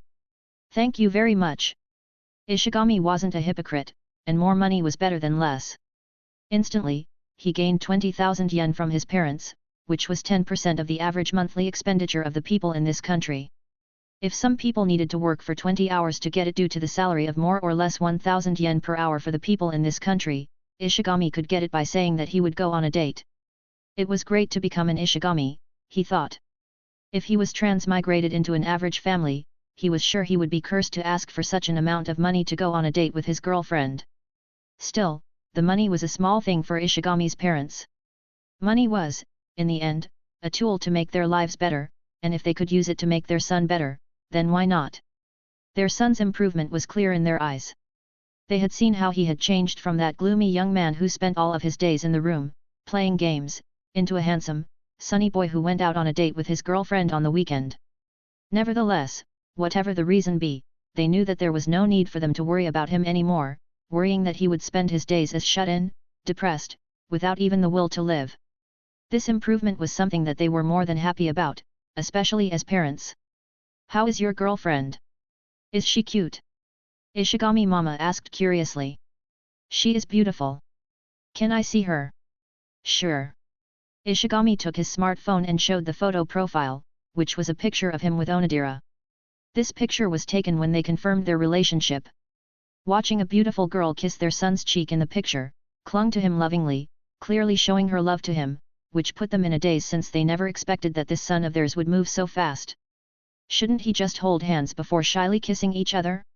Yet, why did they have a feeling that their son would lose his virginity soon? However, having an experience in love, especially during youth, was far better than waiting until one became an adult. After all, to learn love was like learning a language. The more you experienced it, the better you were. More importantly, even if love was an important subject in life, no one had ever taught it to children, yet this was normal since even many adults were still not good at it. Still. Is her family good? Ishigami Mama asked with a frown. If her son dated a slut, then there was no way she would accept it. If I am not wrong, her family owns a jewelry company, and I am her first boyfriend. Wasn't his girlfriend's condition better than his? Still, watching their handsome son appear warm yet manly, somehow, they understood how he could charm this girl. Somehow, Ishigami Papa, who had become overweight due to age, raised his chest with pride, thinking that Ishigami was really his son. Ishigami and Ishigami Mama. Then, I will go out first. Okay, be careful on your way. If you don't go home, call us. Unlike Ishigami Mama, who cared about her son's well-being, Ishigami Papa was more straightforward. Ishigami and Ishigami Mama. I will tell you if that's the case. Ishigami nodded, but he didn't think anything would happen between him and Onodera later during the date. They might have kissed each other, but to reach the next step, he felt that he needed a little more time. More importantly, he wasn't in a hurry, especially when he had been working hard on gymnastics yesterday. While the youth's recovery was amazing, he was calm. Then, I will go first. It was his first day, so it was impossible for him to be late. Still, as he stepped out, his parents watched his back and felt happy with his change, but then, at the same time, they also felt a bit worried since they had to admit they weren't ready to become grandparents this early. Chapter 50, This date is different from my imagination. Shibuya. At the bookstore, Ishigami walked under the guidance of the staff, searching for books about taxes and other related matters. While the staff was gentle and kind, she kept glancing at him from time to time. Here is a shelf where you can search for all the related books. Thank you. If you need help, please tell me. Oh, how about we exchange our lines so you can ask me better? Sumi-san, don't forget that you have to work. Don't flirt with a handsome guy all the time. Shut up. Ishigami realized the feeling of a beautiful girl who was often hit by men on the street all the time. While the gender was reversed, he realized that when a handsome man appeared, the girls also reacted the same way as the guys. You. Unfortunately, the female staff was too late since Onodera came and hugged Ishigami tightly before she looked at the staff with a hostile gaze. Your girlfriend? While it was hard to swallow, the female staff asked with a regretful expression. Yes. Ishigami nodded softly as he hugged Onodera on his arm. The female staff took a deep breath and said, Please enjoy yourselves. If you need more help, please call me. Bowing her head, she then left, leaving tears of regret. Still, Onodera snorted before she looked at her boyfriend in a daze. You sure came earlier. Yet, she didn't react to his words and kept staring at him. He looked like that gentle and bookish guy with short, messy bangs that made him appear energetic and warm. Wearing a long-sleeve striped light blue and white Oxford shirt, boxy fit, grey ankle smart pants, a tote bag, and also Asics Gel Kayano 14, the moment he walked into the city, many kept staring at him, and naturally, his girlfriend couldn't take her eyes too. Gulping, Onodera felt her throat dry for some reason. Stop looking at me with such pervy eyes. Ishigami wondered why it felt like his girlfriend was the pervy one. Let's get glasses later. I want to see you with glasses. As for being told he was pervy, Onodera didn't care about it anymore, especially when the two of them kissed each other, and sometimes, she even touched his 19 centimeters accidentally, so he knew well that she was a pervert. Okay. When he looked at his appearance in the mirror before, he felt that it might be bad to wear glasses. While his eyes were perfect, wearing glasses would make his appearance even more perfect. He was a gentle guy who swooned at women with his gentleness and intellect. His grade might not be the best, but glasses would make him smart. While his reason was shallow, he knew that he would spend a long time with Onodera today, and as long as they had fun, it didn't matter. By the way, you also are beautiful, Rei. Unlike her usual school uniform, Onodera dressed in her casual clothes, and from her style, it was easy to tell that she was in an easy style with a dark upper cold shoulder top that showed her round, white shoulders and high-waisted tight jeans that showed the shape of her slender legs, and smooth hips along with heels that made her white, small feet appear beautiful. While Ishigami felt worried for her as she wore heels, he also knew a woman's struggle to become beautiful was real. Even if her feet hurt, she would grit her teeth to be seen as beautiful, so all he could do was praise her and think that they shouldn't move around too much later so her feet would be okay, and fortunately, her heels weren't that high, so it should be okay. Still, her slender, long legs were beautiful, he thought. However, Onodera felt that her heart stopped when she heard his praise and gentle smile. Taking a deep breath, she looked around for a while and felt speechless by how many people kept staring at her boyfriend. Can we stop at the toilet? I want to kiss you. Be patient. Kissing her cheek, Ishigami then focused on the book in his hand, reading it for a while to determine whether he should buy it or not since he had to say the price of the book in this country wasn't low. If there is a second-hand book, it will be better. Unfortunately, he wasn't sure where it was, and as he tried to search for a tax, the newest and latest book would be the best. Still, after being kissed, Onodera kissed his cheek, too, then linked her arm against his and leaned on him. What are you looking at? Tax. Tax? Really? Onodera was dumbfounded and realized that she was within many complicated book aisles. She had been too focused on her boyfriend, so she didn't realize where they were. Why do you want to learn about taxes? She looked around cautiously and asked, do your parents wish to avoid tax? Baka, idiot. Ishigami looked at his silly girlfriend and asked, have you ever thought about the possibility that your boyfriend wants to become an accountant or something? You want to become an accountant? Onodera was dumbfounded. No. Then, why? I want to make a business. Hey? Really? What kind? Probably, a food. Just think of it as an experiment or something. Somehow, this conversation made her interested, and she talked about business with him. Her parents were also business owners, after all, and in this country, frankly, it wasn't easy to do business. Well, in many places, it was hard to do business, but what was important for business was to bring something that was needed by people.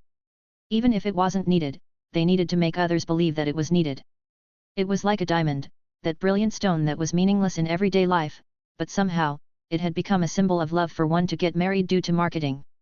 Ishigami knew that he wasn't so smart that he could create new technology, and frankly, if he talked about business, he was more into a business that was surefire and impossible to fail like those who were needed in life like power, water, food, transportation, and even spices. Unfortunately, those types of businesses had been monopolized and taken control by those with high positions, like the Shinomiya family. If Ishigami wanted to become different, then he had to make a new breakthrough in the industry, like Tesla with its innovation of electric car, or Apple with a smartphone, but as he didn't have such a possibility to do so, he had to take another route, which was more stable and easy, especially when he had delicious and eyes of wealth abilities. More importantly, a food business was impossible to monopolize due to how chaotic its nature was. One time, a business boomed, but then another time, a business doomed. However, in the end, what was necessary for a food business was to be delicious, and for him to have a delicious ability, everything should be okay. Still, Ishigami looked at his girlfriend and never thought that she paid attention to a business that much, but then again, considering her family should have been wealthy for many generations, he knew the way her family educated her was also different.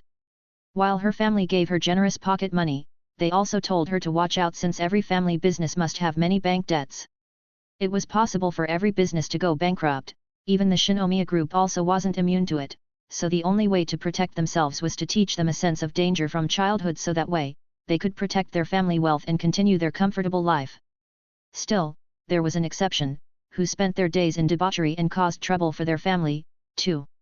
But it isn't like I will do it now. That's true. You don't have to start a business now, especially when your grade isn't that promising. You sure know how to poke when it hurts. Onodera laughed and kissed his cheek happily. Sorry, but your face has become more handsome now. You don't wear makeup, right? While it was strange that some men had worn makeup to make their appearance better, when she touched his cheek, she was surprised that it was all natural. Hey? It's all natural. Isn't that good? But how? Onodera felt a bit jealous. She was happy that her boyfriend was handsome, but when she felt his skin condition, she felt a bit jealous since she needed to wear makeup, but he didn't. Maybe because I am happy that I am going on a date with you. Ishigami simply said nonsense to make her quiet. Onodera blinked her eyes, then hugged him tightly.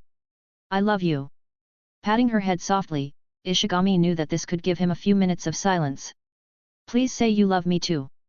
Ishigami looked at Onodera for a moment, kissing her hair softly, and whispered, I love you, Rei. Onodera was in a daze before she hugged him tightly, burying her face against his chest.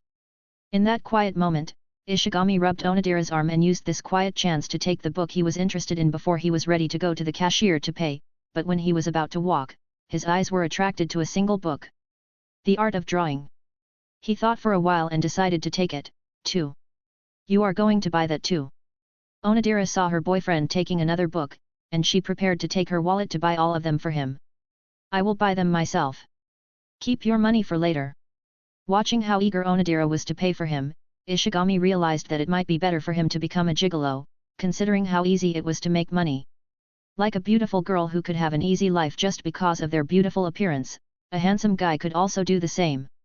As he quietly paid for his books, Onodera looked at him for a while, then decided to take photos.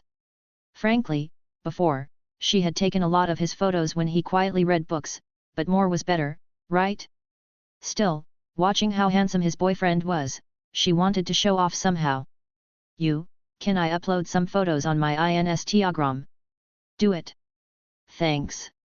As Onodera uploaded their photo together to the bookstore and added some captions to it, she showed it off on her Instagram story.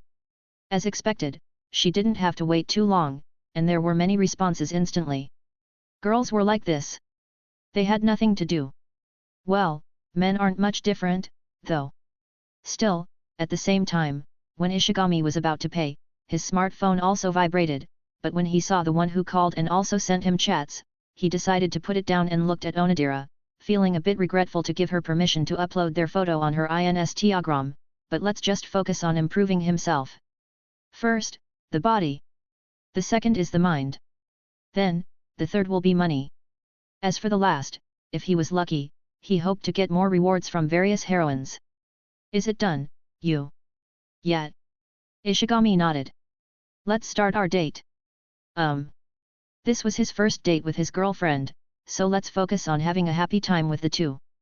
Chapter 51, Alone. Onodera wasn't a nobody. While she wasn't the most popular girl, she also had a share of friends and popularity, especially when she attended the Shuchiin Academy from kindergarten, so it was natural that many quickly noticed her story when she went on a date with Ishigami. All of them, especially girls, knew him well, but he was known because he was popular or handsome. Instead, he was known because of his infamy of being a stalker, vicious, and violent, but the truth was out, and everyone's perception toward him also changed. Ishigami was innocent, and those two whose names were forgotten were criminals and also an ungrateful bitch. Still, the world was like this, sometimes, you were at the top, and sometimes, you were at the bottom, being stomped like trash. As for Ishigami, his fate was like a spring, as he was being pushed down lower and lower, he would jump higher and higher, reaching his peak, and when everyone saw his photo with Onodera on a date, many couldn't help but gaze over him and understood why Onodera decided to become his girlfriend. At the same time, many thought that Onodera was quite cunning as she made a move when no one reacted. Yet, romance is like war, everything is fair.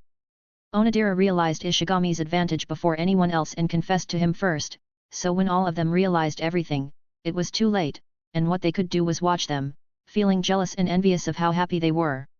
Still, while others could only congratulate Onodera on their hypocritical ways, some of them were truly happy and a bit curious, as many of them didn't have experiences with love.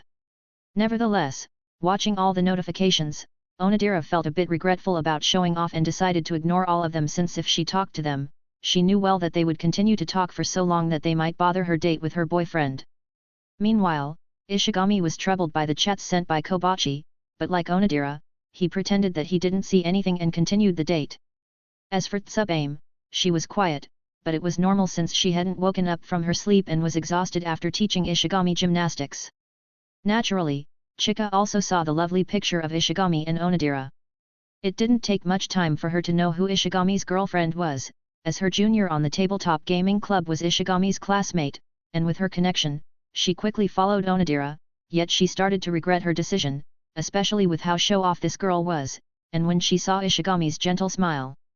Chika felt her heart was torn and couldn't help but mock him to make her feel slightly better. "You are such a simple guy." Yet, even if Chika said those words, she could tell that Onodera's feelings toward Ishigami were genuine. After all, if a girl didn't like a guy, then would they even go out with them or upload his picture on her social media? It was because they did all of that that she showed that she was taken and that she enjoyed her relationship with him. Frankly, she should have wished for his happiness, especially when she knew his struggle, and as he found his happiness, she should have congrats on him, but... As she kept staring at his picture and subconsciously ignored Onodera by his side, suddenly, a notice appeared, and she got a call from her best friend. Unlike before, when she took the initiative, this time, she hesitated for a while before she answered the call. "Kaguya-san? Fujiwara-san? What's wrong? You seem down." Even if they didn't see each other's faces, from Chika's voice, Kaguya could tell that Chika appeared to be down. "You are going on a date with Ishigami tomorrow, right? Or you don't want to go?" As Chika hadn't said anything, Kaguya couldn't help but blurt, which made her realize that she made a blunder, but Chika didn't seem to realize it and said, "Kaguya-san, what should I do? What's wrong again? Did he deceive your innocent and pure heart again?" Kaguya thought that Chika wanted to act like a victim again. "No, it's just, it seems he has a girlfriend now." "Kaguya-san. Sorry, I didn't catch what you said before, Fujiwara-san." "Oh, Ishigami has a girlfriend now. Is that you?" "No, it's someone else." If Ishigami chased after her, Chika felt that they needed to take their time, and probably a month or two, then they could think about what kind of a relationship they wanted to take. If their relationship was suitable, then, she might not mind being with him, but she realized that everything was just her whim, a wish that never existed to begin with, as someone made a move without etiquette and dropped a bomb directly, which made her helpless. Her pride made her wish to forget about everything since she knew well that she didn't lack suitors, but her heart said otherwise. She still wished to be with him, even if she knew that he had a girlfriend. More importantly, in this world, there was nothing permanent, and someday, Ishigami and Onodera might break up. At the same time, if Onodera could steal Ishigami, then couldn't Chika do the same? However, Chika hesitated since while she often cheated in many games that she played with everyone, she wasn't a bad girl who would steal someone's boyfriend. Moreover, even if she had confessed to him, she had told him that she didn't expect anything from him. Still, she really didn't know what to do. The talk, laugh, fun, and time they shared were real. Even now, she still remembered everything, and at the same time, when she thought about how Onodera would enjoy Ishigami's ABS, which he trained hard, her stomach churned, and her heart felt like being stabbed, and she felt so uncomfortable, so when Kaguya came to her, she couldn't help but tell her everything, from how the interaction they exchanged from the student council room, their daily chats, date plan, his confession that he had a girlfriend, and also her confession that told him that she loved him. "Kaguya-san, what do you think I should do?" From the beginning to the end, Kaguya never said anything, but when Chika finished her talk, she gathered her emotions for a moment and said, "You are going on a date with him tomorrow, right?" "Yes." "Then, use that chance to determine your feelings." "I see." Chika didn't expect Kaguya to say something useful to her, but she was glad that she talked about her problem with Kaguya. Yes, she didn't know what to do, but there was no need for her to determine everything now, right? Let's just wait until tomorrow when she goes on a date with him. If her feelings for him were nothing but just momentary interest, then as long as Chika waited for a while, everything should subdue, but if it was real, she really wondered what to do. Chika was lucky since she had a best friend to talk to, but another wasn't so lucky since this girl was all alone. Inside a dark room without windows, surrounded by large bookshelves, a single girl lay on the large teddy bear doll as she stared at her smartphone, which was the only source of light inside her room. On her smartphone, Onodera uploaded his photo, and her eyes never moved. She kept staring at him until her hand moved toward her lower body hesitantly and slowly before she touched a part that made her body jerky as she cried his name softly. Ishigami! Ishigami! Ishigami! Her eyes never looked away from his photo. She called his name before her petite body trembled and curled tightly within the embrace of her teddy bear doll. Her emotions were a mess, she felt empty, yet somehow, she was calm as she continued to stare at his photo without looking away in this dark, quiet room alone. Chapter 52, Date 1. Kaguya-sama. Hayasaka looked at her mistress in worry since she could see that Kaguya had been in silence after her talk with Chika. Still, she wasn't blind and knew what Kaguya wished for, but she also understood Ishigami's action even if she didn't want to. Regardless, there was no doubt she was unhappy when she saw Kaguya was like this. "Aren't you going on a date tomorrow, Kaguya-sama? You should choose your clothes first." Yet. Taking a deep breath, Kaguya made up her mind. Meanwhile, Ishigami, who knew nothing, went to Shibuya Scramble Square with Onodera.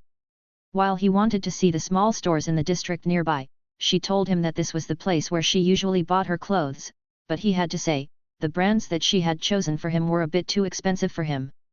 Ishigami's total net worth, the amount of money in his bank and wallet, was about 245,500 yen, and it had increased even further from his previous net worth, but each item from those luxurious brands had a tag price of 100,000 at minimum. This was too much. Yet, for Onodera, this might be nothing, he thought. Sighing inwardly, he knew that he needed to make money. Relying on his parents was good and all, but as expected, he wanted more, and there was still a limit to the development of his father's toy company. You don't like them. Onodera wanted to bring Ishigami to the luxurious brands, like Tom Ford, Balenciaga, Burberry and many others, but she could see that he didn't seem to be interested in any of them. "It's too expensive for me, REI. It's fine." Onodera was about to take her wallet, but Ishigami quickly stopped her. "Don't use your money. You don't have to worry. It's fine." "It's not fine. It will be dangerous if I get used to you treating me, and I feel like I will change my dream to become a household husband if this keeps on." "Ha ha ha." Onodera laughed as she hugged him. "It's fine, isn't it? Go and become a household husband." Ishigami rolled his eyes, wondering whether this girl was joking or not, but watching her eyes, he felt that she wasn't lying, which made him helpless. Still, he also understood that with his appearance, it was easy for him to live as a gigolo, relying on the woman's wealth. "Let's look around first. I also feel like I will get taller again in the future, so it will be wasteful if I can't use them later. Now that you mention it." Onodera looked at him up and down, then said, "You really get taller, you." Ishigami's original height was 169 centimeters, the standard height of every harem protagonist, and in this country, it had already been considered tall, considering many guys were still under 165 centimeters. However, as his physical ability level improved, he became taller, and at this moment, he should be about 174 centimeters, and probably, he would get even taller, especially when he was at the age where he would grow. More importantly, he also added a lot of protein and calcium to his diet, and along with his system, he knew that he could reach a higher height, so if he bought a luxurious brand worth 100,000 yen and more, he knew that it would be wasteful, especially when he could only use them in limited time. This was why he had been buying cheap but reliable brands such as Uniqlo, GU, and MUJI. Well, for some people, those 100,000 yen or more were nothing, and they could change their clothes almost every day. Why I didn't notice it? Still, watching his girlfriend, who suddenly got depressed, Ishigami was speechless. Why did you get depressed now? Because I didn't notice your change. Do you think I am your child or something, and you are a parent who watches the growth of her children's height every day? Ishigami wondered whether it was his imagination, but Onodera's love was a bit heavy, especially. By the way, did you bring me to those stores to impress me? Onodera couldn't look at him straight away since she knew well that she was trying to impress Ishigami. Like how a man brought her woman to an expensive brand store to make her happy, she wanted to do the same. Well, their items are unique, but I think it is a bit too much for me as a high school student. If he really wore those luxurious items, he was afraid that many would think that he had a sugar mama. What are you going to get then? Frankly, for her, buying those items was nothing, especially when she often bought a lot of expensive items. There doesn't seem to be any of those stores here. Should we go out? Is that okay? Sure. As long as she was with him, Onodera was okay. Ishigami smiled and said, let's enjoy our date here for a while. Onodera was in a daze for a while, then nodded with a sweet smile. Still, thank you for your effort. I am happy. Nevertheless, even if Onodera tried to impress him, Ishigami needed to show his appreciation for her effort. Staring at him for a while, Onodera asked, can we stop at that corner? There are no people there. She felt that she needed a kiss to stop her overflowing feelings that often burst out and made her body giddy all the time. Ishigami. Nevertheless, under his arrangement, the two of them visited many places in this department store, watched a movie, visited a good restaurant, and then went to the sky observation deck. Still, as expected, after they walked so long, Ishigami noticed something. Is your feet hurt? Onodera was surprised, then she showed a gentle smile. I am fine. Let's rest for a while. Okay.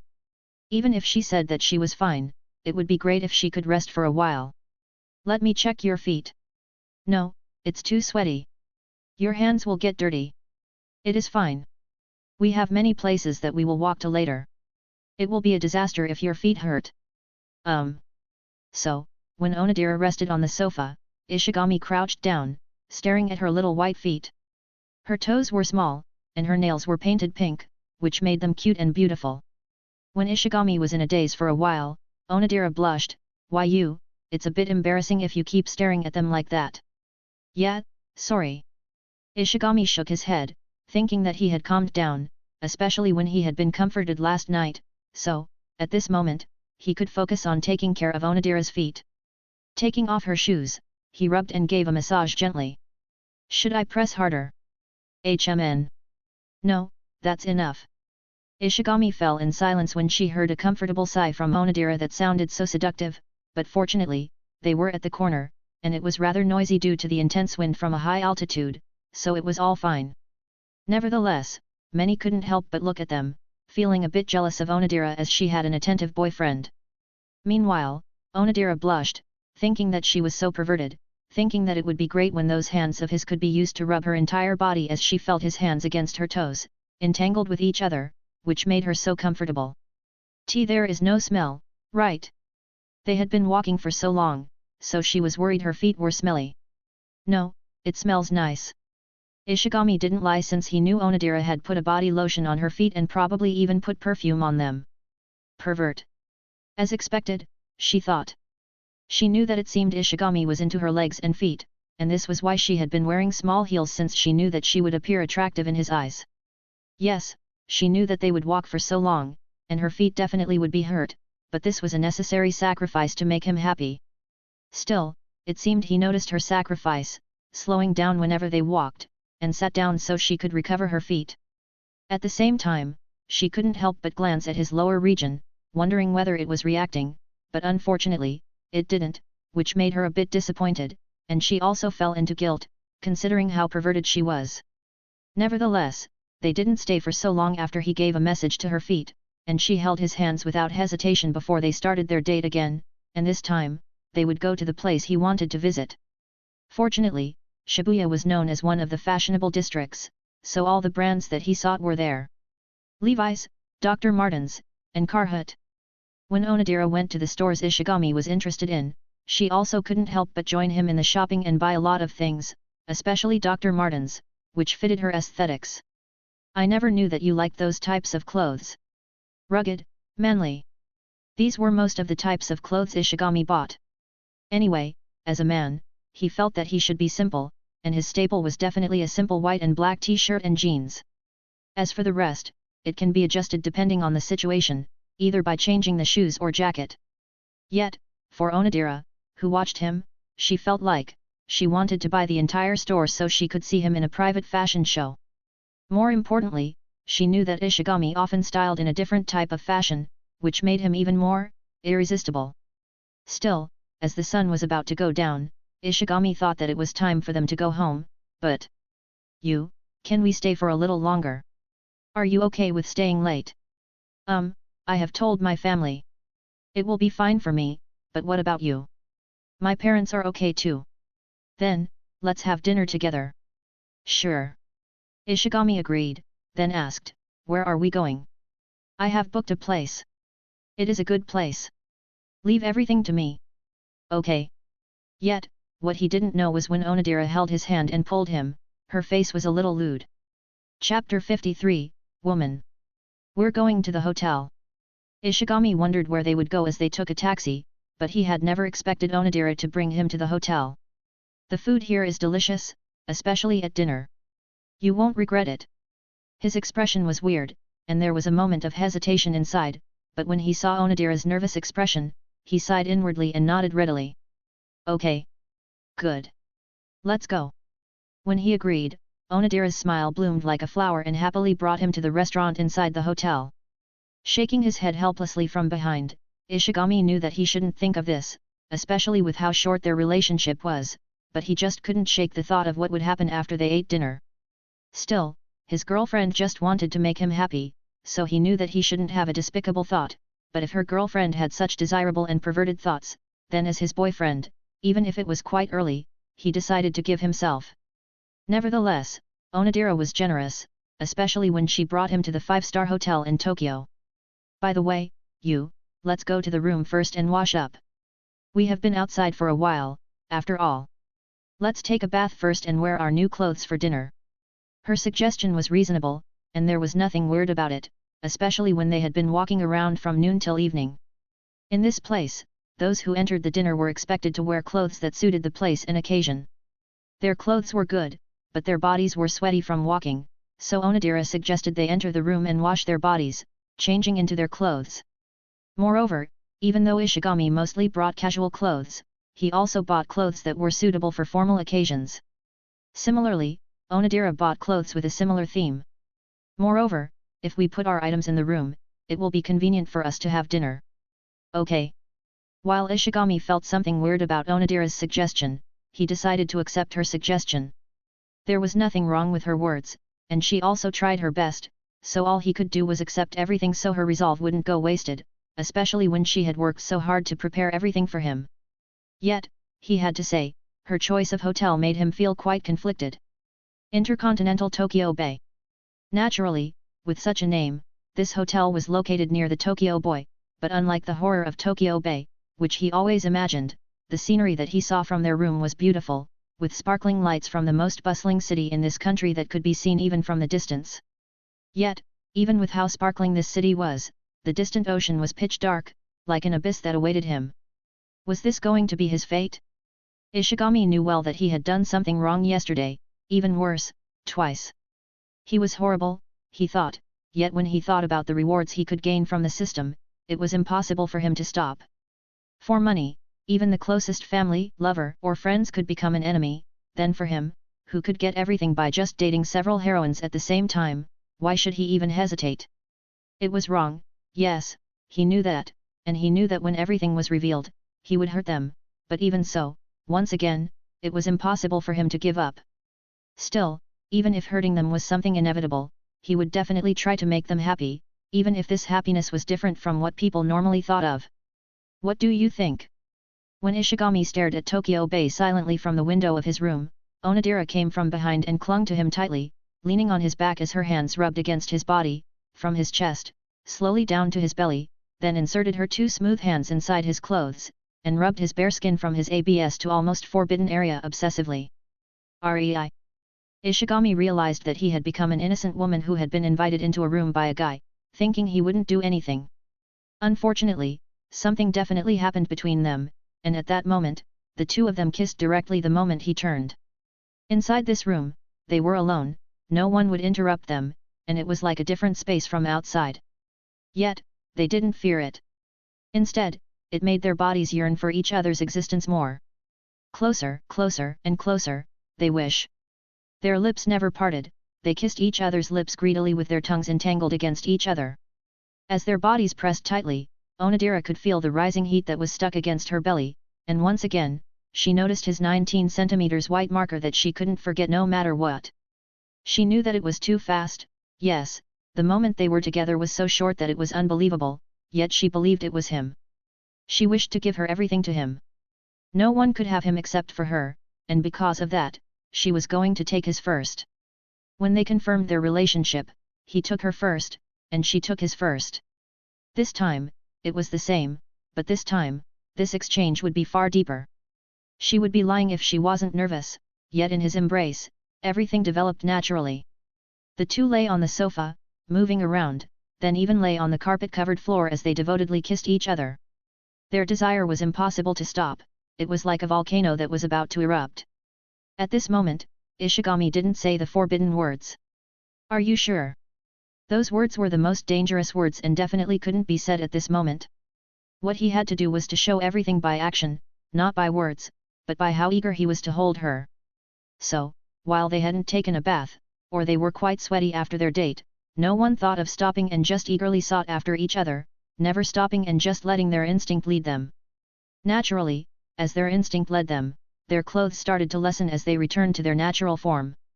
Naked, like a baby that had just been born, the two didn't have anything to cover their bodies. In front of him was his girlfriend, the girl who mocked him at the beginning of his transmigration, yet now, she lay on the bed, showing her bare, beautiful, untainted body to him. Shy and blushing were apparent on her beautiful face, but the eagerness and excitement couldn't be hidden from her expression, especially when she saw the true form of the 19 centimeters white marker. Like any marker, it was straight and firm, yet it was far bigger than anything she had seen. Even the actor from the education video that she happened to watch wasn't so huge, and even tiny, but her boyfriend was generous and mighty. "Here, wear this. I have prepared them." Still, before they reached the next step, Onodera took out the box she had prepared yesterday, and naturally, she had brought the right size due to how exceptional her boyfriend was. Watching this box, Ishigami knew the determination of this girl, and instead of hesitating and discouraging her courage, he knew that he had to step forward like a man. Taking the box from her hand, he started to kiss her, easing her nervousness, and also gently caressed her body to make her wet and ready for everything. The preparation was a little long, but like a motorcycle or car, it needed to heat up in the morning so it could work well. A female body worked similarly, and when her body was heated up and wet, her eyes melted with desire.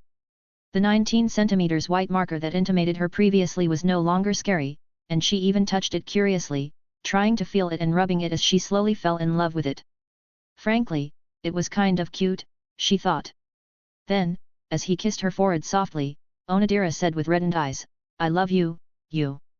Those words came from her heart, and she knew she had wholeheartedly fallen for him. Staring into her eyes, Ishigami felt something move within his heart. "Me too, Rei." The two kissed once again before she became a woman. Chapter 54, Work Hard.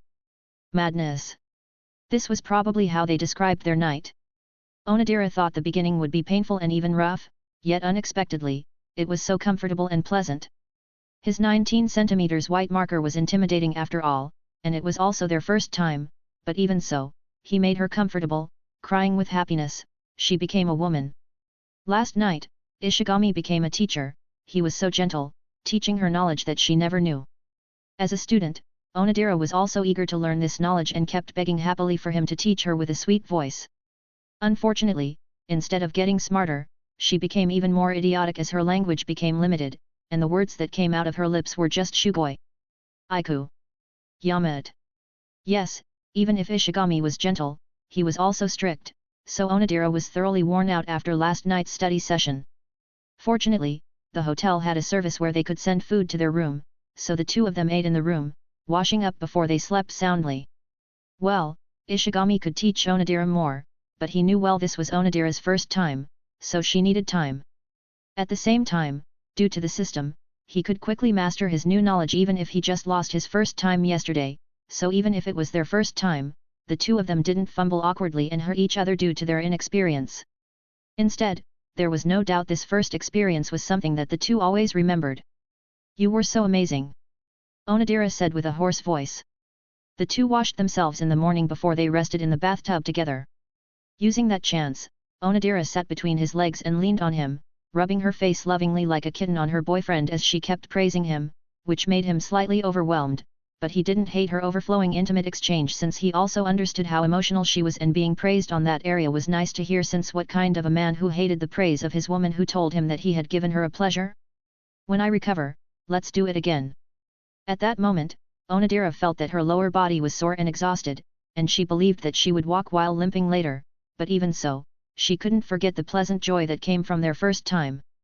It was so unbelievably great. "Yeah, you should sleep later."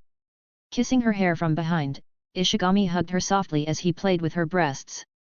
Frankly, they were small, smaller than he had thought, and if there was a reason why they appeared bigger, it was because she wore a breast enhancement bra, which made her breasts more prominent than they were. If sub-aim was a cantaloupe, then Onodera would be an orange. Her two oranges might appear sour, but when he sucked them, they were sweet, and they were rather sensitive, which made Onodera's reaction something that he loved to see. "I don't want to leave you." There was still time before they checked up, which was great, and it was fortunate that they didn't wake up late, so they had a lot of time to be together. However, as breakfast time for the hotel was almost over, they wanted to eat something before they left, but even so, Onodera was reluctant to part away. "Me too." Ishigami also didn't want to part away since it felt so comfortable to hug her in his arms.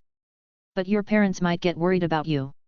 Onodera knew that she had made an excuse by saying that she would be sleeping at her friend's house, and she also had told her parents that she would go home on Sunday, so if she stayed with her boyfriend for a longer time, she knew that her parents would be suspicious.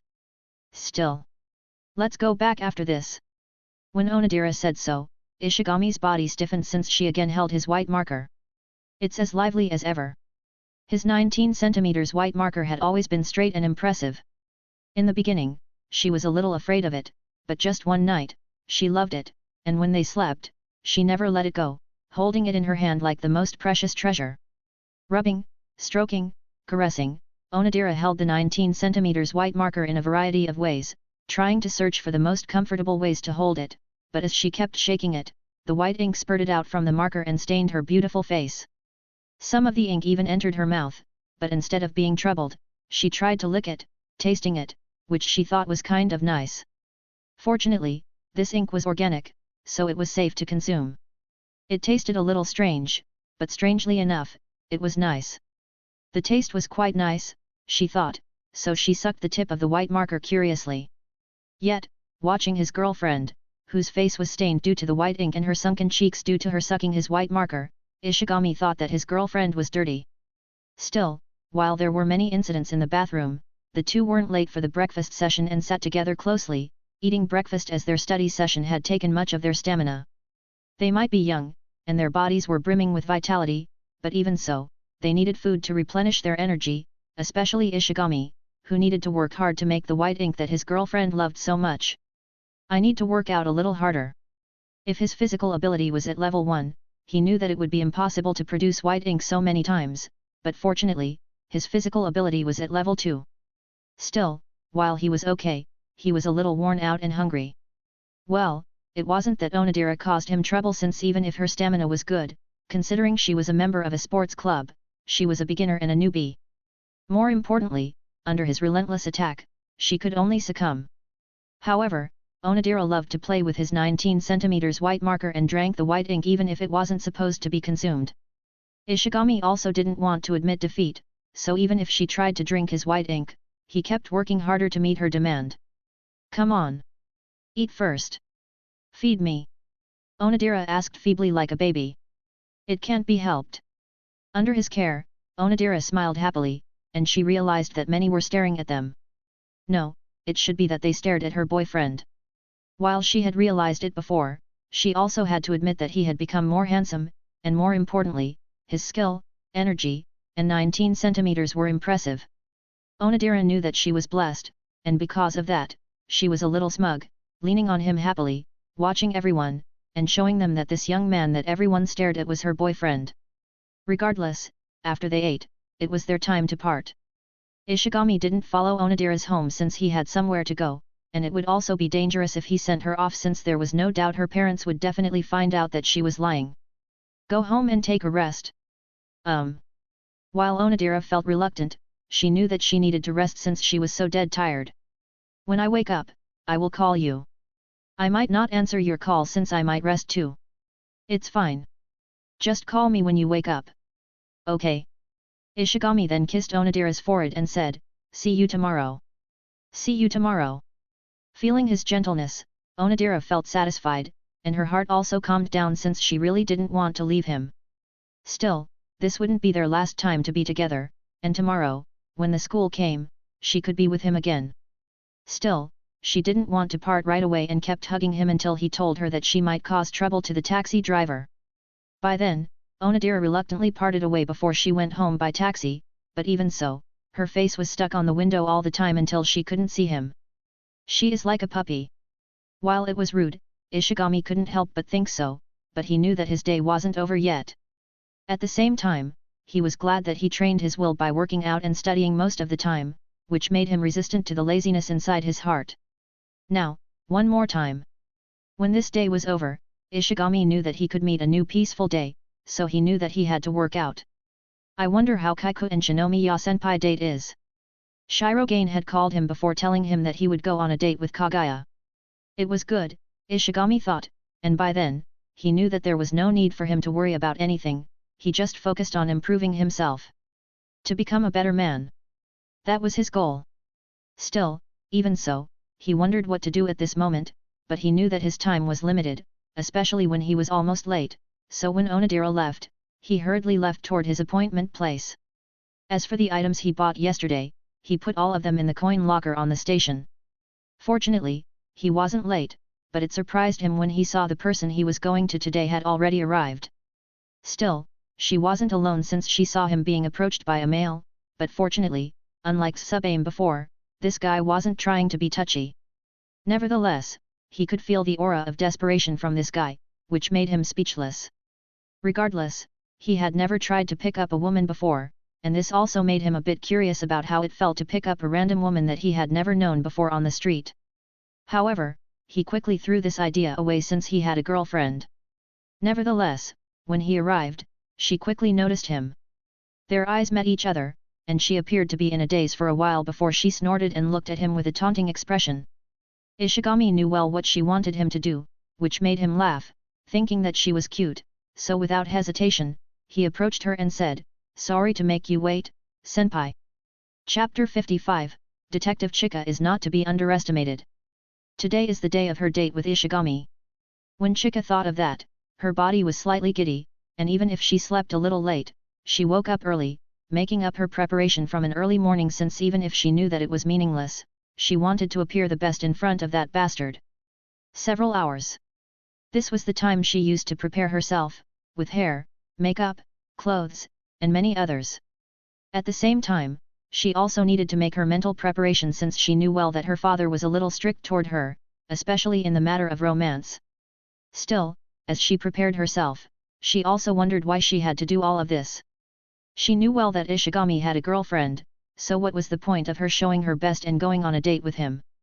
As she thought so, she couldn't help but think about their first interaction.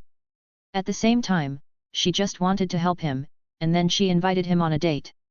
Even though you told me you didn't fall for anyone. Yet, Chika also didn't think that Ishigami had fallen for his girlfriend. If there was a reason why he accepted his girlfriend's confession, it was because he was curious, or he didn't want that girl to be sad. As expected of a virgin. Chika couldn't imagine that Ishigami had a system after all, and the only reason she came out with that reason was because she knew well that he was a gentle guy, someone who wished for the happiness of others even if the price of that was his happiness. This was why he confessed to her directly that he had a girlfriend instead of hiding it. She knew that well, and it was because of that she could blurt out her feelings, yet this was why she really didn't know what to do. No, no. Let's not think any more. Chika recalled the talk she had with Kaguya and said she shouldn't jump to a conclusion. Instead, she had to wait until their date was over, and by then, she could come up with her own conclusion. Probably, these feelings of hers happened because she was a little lonely, desperate, or even sexually frustrated. While she was embarrassed to acknowledge all of that, she should prepare all the possibilities to understand her feelings better. Even though I am a Detective Chika, the master of love. Still, even if she was Detective Chika, the master of love, she realized that she was a beginner in this world, and due to that, she knew that she had to learn it. Well, enough of that since she realized that she might be late, so she quickly prepared to go out, but then, the door of her room was knocked on. Chika, are you there? Can you let me borrow that manga? Nei-chan, me too. Suddenly, two women entered Chika's room at the same time. The features of the two women were similar to Chika, but one of them was younger, and the other was older. Yes, they were Chika's older sister and little sister. Nei-chan, are you going somewhere? Moha Fujiwara, Chika's little sister, asked curiously. Oh ho, are you going on a date, Chika? However, Tomomi Fujiwara, Chika's older sister, asked with a happy, curious smile. Date? Nei-chan is going on a date. Moha was surprised, but then she also became curious. Wait. Don't be so loud. Chika panicked. Hey, you three, what's wrong? Suddenly, a man's voice was heard, which made all of them tense. It was their father, and if their father knew that Chika was going on a date. Nothing, Dad. 3x. The three of them said this at the same time before Toyomi and Moha closed Chika's door quickly so their father couldn't listen to their conversation. So, are you really going on a date, Chika? Toyomi asked with a curious smile. It's not a date. It's just training. Yet. It's just a date training with my juniors. Somehow, Chika felt embarrassed and made a clumsy excuse. Oh? You go out with your junior? Toyomi was surprised. Is he handsome? Can you let me see the photo, Nei-chan? Moha was more straightforward and wondered what kind of a boy her older sister would go on a date with. It's not good, they don't even listen to me. Watching her two sisters, who tried to press her even further, Chika knew that she had to make a strategic retreat. Sorry, I have to go now. See you later, Nei-chan, Moha. As Chika said so, she quickly ran away after she brought all the necessary items for her date. Still watching Chika, who had left, Toyomi and Moha looked at each other for a moment. Are you free after this, Moha?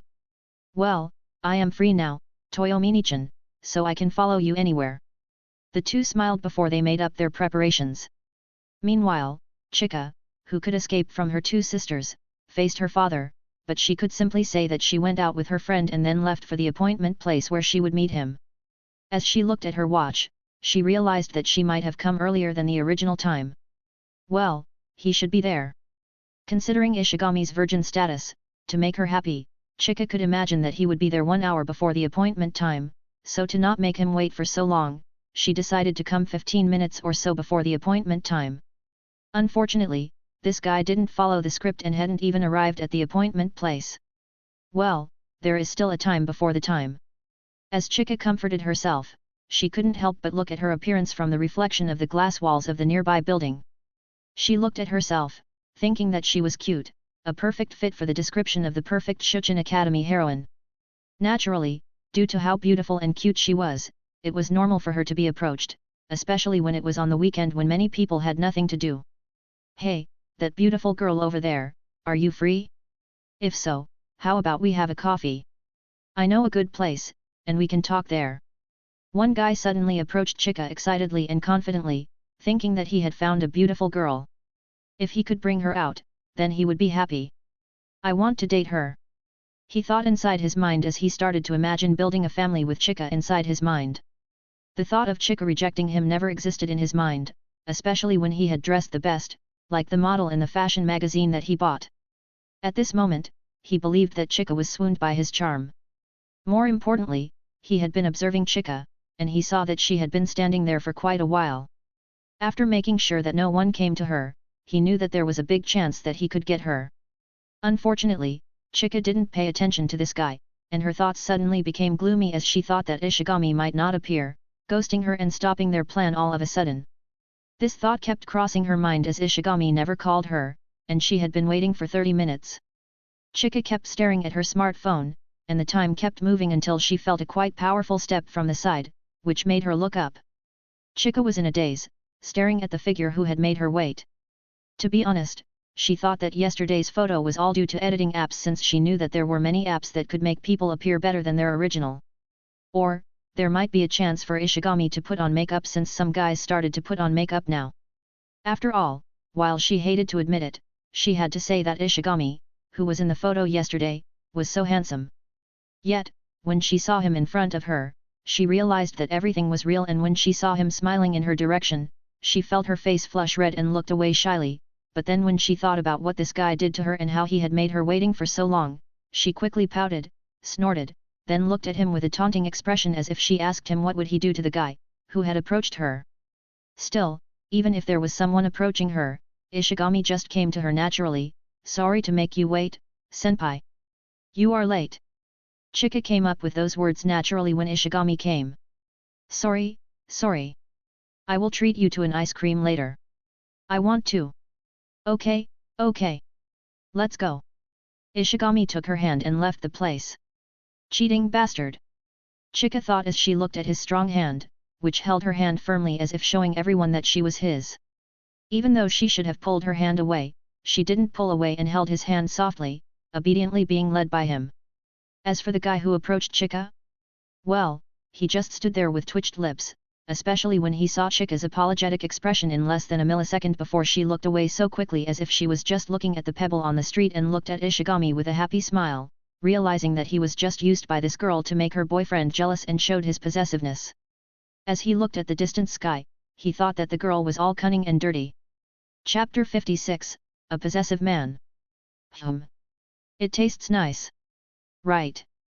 Ishigami didn't break his promise, and after they walked for a while, he brought Chika to the nearby gelato store and treated her to 2 scoops of gelato. The ice cream was different from what Chika had imagined, but it tasted nice, and she was curious, so she agreed without hesitation. She got 2 flavors, Belgian chocolate and New York strawberry cheesecake. The 2 were sweet types, but one was chocolate, and the other had a bit of sourness due to the strawberry. Nevertheless, the 2 were delicious. The sweetness of the gelato made her show her silly smile, and it was impossible for her to be satisfied with this. Her greedy eyes couldn't help but narrow at Ishigami's gelato cup. Similar to her, he also chose 2 scoops, but with 2 different flavors. Ishigami, what flavors did you choose? His 2 gelato had similar green colors, but one had a lighter color, which made her curious about what kind of flavor they were. Is it a green tea and a kiwi taste? I got a pistachio and wasabi. Wasabi. Pistachio aside, the wasabi taste that was chosen by Ishigami made her dumbfounded. Chika stopped her spoon, which was about to steal his gelato, and her desire to chomp part of Ishigami's gelato decreased slightly, but at the same time, she was also curious about the taste. Can I try? It was her first time tasting a wasabi gelato, so she showed hesitation in case the taste was horrible. Sure. Chika felt suspicious, but as she was curious, she used her spoon and took a small amount of wasabi ice cream before she tasted it hesitantly. She could see that Ishigami appeared to enjoy it, but was it really? The doubt on her mind couldn't be erased, yet strangely enough, it wasn't bad at all. It's not bad, right? Yet. It isn't bad. Chika felt conflicted, but somehow, she had to say the wasabi taste of ice cream was nice. It was kind of sweet, but at the end, there was this hint of sharpness that added an element of fun, and she also had to admit Ishigami's mischievous smile was also nice to see. I want to try the pistachio, too. Sure. However, unlike when Chika took a small amount of wasabi gelato, this time, she took quite a large scoop with her spoon and then ate it happily. HMH. Delicious. As expected, the pistachio tastes nice. Staring at half of his pistachio gelato that was taken by this silly girl, Ishigami's lips twitched as he let out a helpless sigh. Are you happy now? Chika nodded, but then she became conflicted again as she felt his gentle consideration. She could feel that Ishigami had an experience, and he wasn't nervous or fumbled like she wished him to be, like how a virgin usually reacted when he went on a date with a beautiful girl. Instead, it was she who had a great time, and she also wondered whether she was so cheap that all of her grievances disappeared after he bought her a gelato. That's good, then. Those words were simple, but when they were said in such a gentle expression, even Chika could only lower her head, flustered, hating herself to blush like a girl in love. Still, as the daughter of a famous politician and the granddaughter of a former prime minister, it was impossible for her to lose her calm like this. Chika wanted revenge. Ishigami, do you want to taste some of mine? Is that okay? Sure, sure. Chika smiled as if she had succeeded, then took her New York strawberry cheesecake gelato, then moved her spoon toward Ishigami as if she was about to feed him. Here, open your mouth. Now, act like a virgin and blush. Chika thought that she had won, but when she noticed his eyes, she started to feel her face was hot. If you are embarrassed, don't do this, okay? I am not embarrassed. The sun is just too intense, and it is too hot. Hurry up and open your mouth. I am a bit embarrassed, though. Chika laughed and said, it's fine. It's fine. It will be hard for you to get a beautiful girl like me to feed you again in the future, so eat it obediently. Ishigami looked at Chika, who had dressed carefully and even put makeup on her beautiful face. Even if he wanted to roll his eyes, he also had to admit that this girl was attractive. Still, if it was a matter of attractiveness, he also didn't lose to her since many kept staring at him. Then, excuse me. Ishigami took off his hat and accepted the New York strawberry cheesecake flavored gelato that Chika fed him. It tastes nice. Right. Chika smiled and then took the Belgian chocolate taste. Try the other one. Okay. The two of them tasted okay, but his wasabi also wasn't bad at all. How is it? Delicious. Right? Especially when a beautiful girl like me is the one who feeds you, the taste will be even better. Ishigami just let Chika say whatever she wanted. Nevertheless, when the two had a chat in the gelato shop, two people with similar pink hair stared at them from a distance. No, the two of them had been staring at Ishigami for a while, and like many women who couldn't look away from him, they also couldn't look away from him. Oh. That's Chika's man. As expected, he is so handsome. Moha, try your best to get his information. Yes, Toyomi-chan. Still, Ishigami and Chika didn't realize that they were being tailed since their attention had been on each other. More importantly. But I didn't expect your casual clothes to be like this, Ishigami-kun. Unlike yesterday, Ishigami appeared in manly casual clothes with a black t-shirt, 501 Levi's straight jeans in dark indigo, Dr. Martens monkey boots, and a Carhartt Detroit jacket. His steel G-Shock watch on his wrist also made him appear more manly, which made him so much different from his date clothes yesterday. Was this his way so no one could tell that he would go on a date with her? After all, Ishigami had a girlfriend, so it would be a disaster if the others knew he would go out with her. Yet, when he dressed like this, no one would probably connect him with Ishigami, whose photo was shown on Onodera's Instagram. You don't like it? No, no. It's good. It's good. His style was simple, yet Chika loved it so much, but when she thought about why Ishigami dressed like this, her feelings became conflicted. Me too. I also like how you appear in your casual clothes, senpai. Chika was stunned, then looked at him as she tried to hide her smile. Really? Yes, I think that the title of Japan Perfect Heroine should fit for you. Ishigami didn't lie since even if this girl was a bit naughty, she was so adorable. Unlike his girlfriend, who loved to show off her slender and long legs, Chika was just so feminine and lovely. Wearing a white frilly dress, she covered the whiteness of her shoulders with a cute pink cardigan. Her leather shoes matched her overall clothing, increasing her femininity, and she also put her usual black ribbon on her bangs. Yet, even if her dress made her cute, it was impossible to hide the womanly quality within her body, especially with how large her breasts were. If his girlfriend was a lemon, Tsubame was a cantaloupe, then Chika would be a pomelo. No, that's not enough. Universe Perfect Heroine should be my title now. Ishigami felt that he shouldn't praise this girl too much. Regardless, after they finished their gelato, Chika looked at Ishigami and asked, Ishigami-kun, can I borrow your jacket? She had to admit that it was a bit chilly after she ate the gelato. I remembered someone felt the sun was too intense. Chika felt her face burning. Ishigami-kun. She wanted to get angry, but when she saw him taking off his jacket and giving it to her, she shut her lips. Here. Thanks. His jacket was a man's jacket, naturally, it was bigger on her body, but that didn't make her appear bad. Instead, the oversized jacket made her appear smaller, and this made her cuter. Still, when she wore his jacket, it smelled fresh and had a hint of citrus. She could tell that it was the scent of his fragrance, and while it was a bit humiliating, she moved her nose slightly, trying to smell this scent from his jacket more. Ishigami noticed it, but as a gentleman, he knew he shouldn't mention any of her embarrassments. Should we go now, senpai? Yeah, let's go. I want to see the penguin. Oh, I want to see the dolphin. Their date plan didn't change, and they planned to visit Maxell Aquapark Shinagawa together. If there was a difference, Chika never thought that Ishigami would hold her hand so naturally, as if it were the most casual thing. Ishigami-kun, are you going to hold my hand like this? She was shy, but at the same time, she was a bit annoyed that he treated the act of holding her hand as if it were nothing. Ishigami also realized that he had held Chika's hand because of a habit, but he knew that Chika wasn't his girlfriend and it might be a little too much of him to hold her hand like this, especially when he had a girlfriend, but... I am afraid that someone will approach you again later, so let's hold hands. Okay. Sundara. Chika thought, thinking that Ishigami might just be afraid that a man would approach them.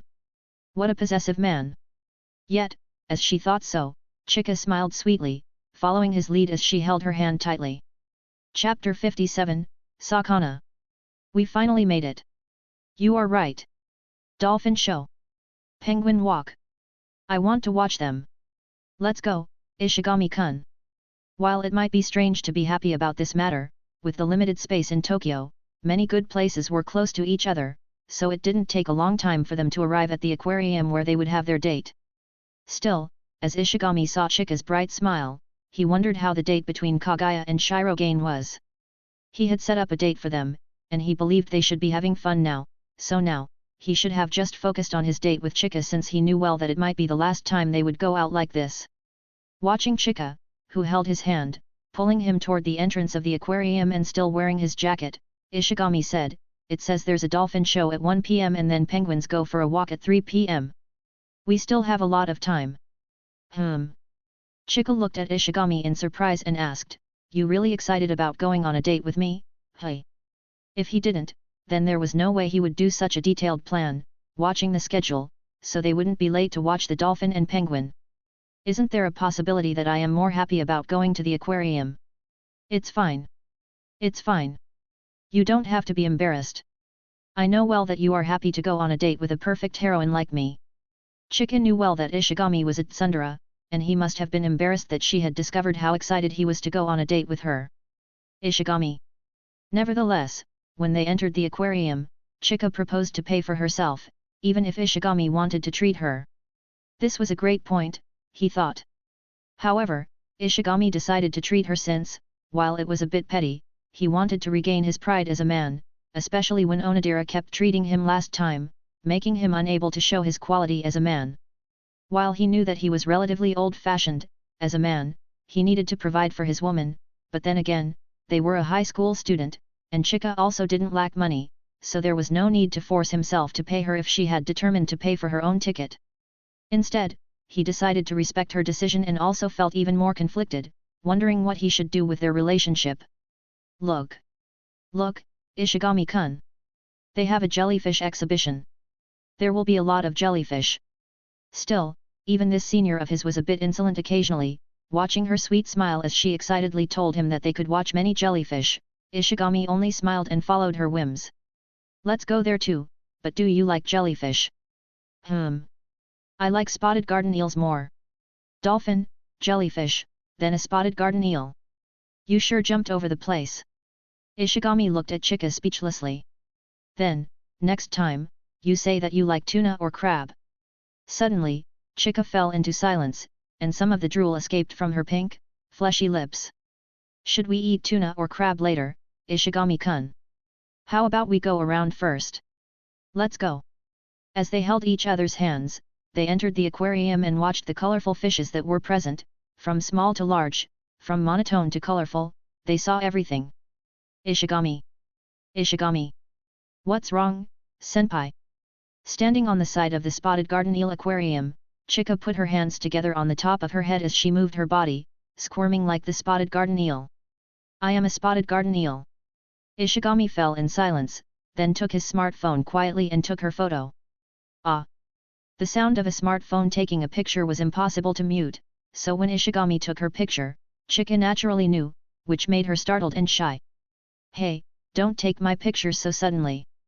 It's fine. You look silly here. Shouldn't you say that I am cute? Still, Chika felt that it was unfair for her only to be the one whose picture was taken. Ishigami, I will take a picture of you. Go and act like a fish. No, it's embarrassing. Just once. Only once. I beg you. No. Ishigami shook his head and definitely did not follow Chika's wish. If he was a girl, even if he didn't have such a silly personality, it would be fine since a girl could be forgiven no matter how silly they acted as they appeared cute, but he was a man, so it was embarrassing for him to do a silly thing like Chika. Please. Chika kept begging with an upturned gaze like a puppy. Ishigami hesitated, but when he thought that it was the last time they would be together, he decided to follow her whim for one time. Standing near the fish aquarium, he took a deep breath, making his determination, and pressed his hands together, leaning forward as one of his legs stretched, mimicking a fish's motion. Sakana. As he said so, Chika quickly took a picture of him with a laugh. Stop laughing. It's so cute. Okay, okay. Let's go to the next place. Ishigami didn't intend to stay any longer since they had attracted everyone's attention. Don't get angry, okay? I will delete it for you. Chika quickly linked her arm against his arm naturally. If it had been before, she wouldn't have done it, but as they held each other's hand, this intimate action was so natural that she would have done it subconsciously. It's fine. You can keep it. Hey? Really? Chika was surprised by how wide his heart was. Yeah, just keep it. Don't show it to anyone, though. Okay. Yet, as Chika felt happy with his permission to keep his photo, she also felt a little anxious, as if this might be his way of compensating her as he couldn't answer her feelings. However, soon, she shook her head, and such negative thoughts disappeared when Ishigami held her hand firmly. Let's just have fun today. Yes, have fun. This is what they plan to do. Let's forget all the unpleasant things and enjoy their time together. Still, as expected, it was fun when they were together. There was no unnaturalness or nervousness. When they were together, it felt like everything fitted together. His existence was like a missing puzzle that she needed in her life. Watching the dolphin show together, sitting in the front as they wore a poncho, and being splashed by water, they experienced many things. Ah, I am all wet. Here, use this. Thanks. Taking his handkerchief, Chika patted her waiting hair softly as she stared at his profile, who drank a ginger ale as he watched the dazzling, luminous corals under the dark light. Yes, the scenery was beautiful, yet she just couldn't look away from him. Don't just look at me, senpai. Look at those corals. Who is looking at you? You are so narcissistic. Chika even pouted when she saw him laughing and lightly hitting him like a lover. Everything was fun, and she loved this feeling. His laugh was even more so. It's almost time for the penguin show. Do you want to watch it? Okay. The two stood up after they rested and walked toward the area where the penguin show would start. As they walked, they passed the dome-shaped tunnelfish tank, which had a total length of 20 m and was named Wonder Tube. The blue world spread before them with a variety of fishes that made them unable to take their eyes away. Chika's world was full of light, not just because of the light emitted by this aquarium but also because of him who appeared in her world. Yet, as she thought that this would be the last time they spent their life like this, her world turned dim, like the end of this tunnel where only darkness awaited her. Still, in that darkness-like ending, he pulled her, and even if she knew that this was wrong and he wasn't sure where the future would lead them, she had made up her mind. Ishigami. When we go back, send me home, okay? Okay. Chapter 58, Give me back my first kiss. The penguin is so cute. I like sukiyaki more, though. Ah, the meat is delicious. But I smell meat all over.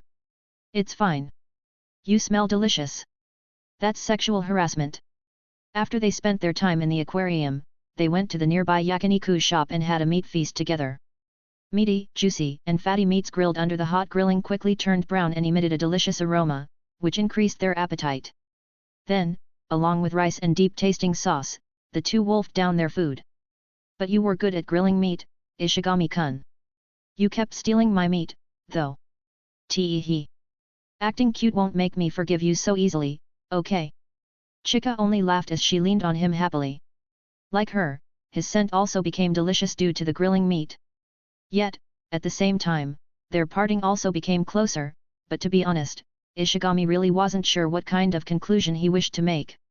Unlike adult women, who could follow someone as long as those men could give them a sense of stability and reliability with their wealth, while they were shallow, it was easy to conquer them. However, high school students were different from how they used to feel. While wealth could also be part of the reason why a high school student was attracted to someone, many of them still had a pure understanding of love. Being with one, they loved and grew old together. Such simple happiness was probably what everyone sought after. In reality, this was possible for him, but he felt that it was too late for him to do it, especially when he had made a move on many women.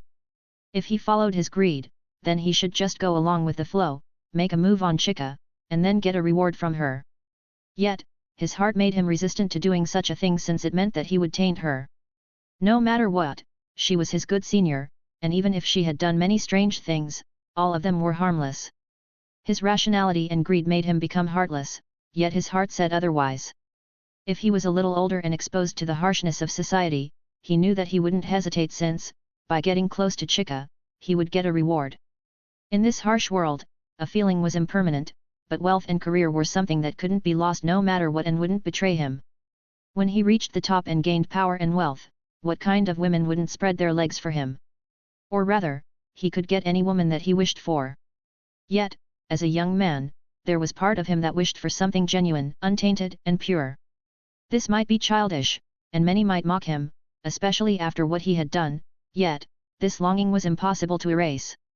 Happiness was like that, after all. Happiness wasn't due to money or authority.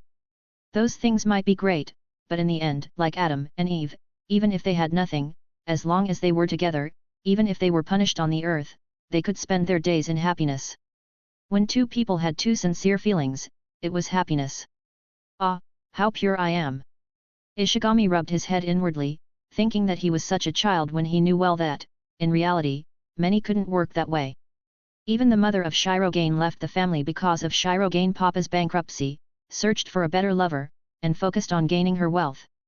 If Shirogane Papa and Shirogane Mama, who were in love with each other in the past and loved each other genuinely, could part away, then what about him? So, he knew that while it was cruel, he needed money and authority to maintain everything, yet even so, was it right? Holding Chika's hand, he listened carefully to her talk about the tabletop game club, the famous diabolic club in the school, and even heard that someone in his class was one of its members. He liked this talk since it made him erase all the strange thoughts within his mind. The two were on the train instead of on the taxi, so that way, they could stay for a little longer, but no matter how long they wanted to postpone this end, it was impossible to stop, and in 10 minutes, they would reach Chika's home, and by then, it would be the end for them. My home is close. Yet. Chika looked at Ishigami and asked with a mischievous smile, as expected, you don't want to part away from me, right? You are right. Instead of teasing or joking, Ishigami nodded firmly. Chika fell silent, staring at Ishigami for a moment, and asked, then, will you break up with your girlfriend? If so, then she wouldn't mind being with him. After all, she wasn't a cheap woman who could let her man be shared with others. She wanted him only for herself, and if he broke up, then she didn't mind being with him right away. Unfortunately. I am sorry. Hearing that apology, Chika stared at him before taking a deep breath. If it was before, Ishigami could break up with Onodera, but now? How could he even break up with her after he took her virginity? He wasn't a devil, okay? I see. Yet. Then, you are going to have deep regret for losing a perfect heroine like me. Yet, I am. Watching his gentle smile, Chika wanted to beat this guy up for appearing so calm, yet she had a hard time stopping her tears. Still, she didn't want to appear pathetic and wanted to stay calm all the way, yet, it was hard. Then, senpai, I will go back now. Ishigami made up his decision, and he probably would regret it, but now, he felt that this was the correct one. Yet, as he turned and was ready to walk away, an impulse was born in Chika. Holding his wrist, she pulled him and made him stop his steps. Senpai. Compared to him, Chika was shorter, but even so, she was able to kiss his lips. There was nothing special about this kiss, but the fact that their lips pressed against each other didn't change. Was she so cheap? Chika couldn't help but think so, yet the thought of him would disappear from her eyes and become a normal junior and senior. She couldn't help but do this and kiss his lips, giving her a last memory of their exchange. She still felt a bit of regret. Not because she lost her first kiss but because their first kiss tasted like a yakiniku. As their lips parted, Chika could see his stunned expression, and she showed a mischievous smile. Forgive me for this, okay. Nevertheless, when she realized what she had done, she thought of running away quickly, but before she could run away, she was embraced by him. I wonder why you are always like this. Ishigami. This wasn't the act of a virgin. You gave your first kiss to the wrong person. I am not. I have cheated with many girls, you know. Hey? Really? Chika was dumbfounded and also felt so angry, hearing about his philandering hobby, but then Ishigami said, well, all of them are like you, who suddenly kissed me without giving me a chance to say anything. Chika didn't know what to say. Should she feel guilty? Also, wasn't he such a scumbag? You should refuse all of them, bastard. Give me back my first kiss. However, she also felt angry at those girls who suddenly kissed him, forcing him into a relationship. Still, if Ishigami knew what she was thinking, he would roll his eyes at her. Nevertheless, as everything had become like this, Ishigami said, give me 1 year. 1 year?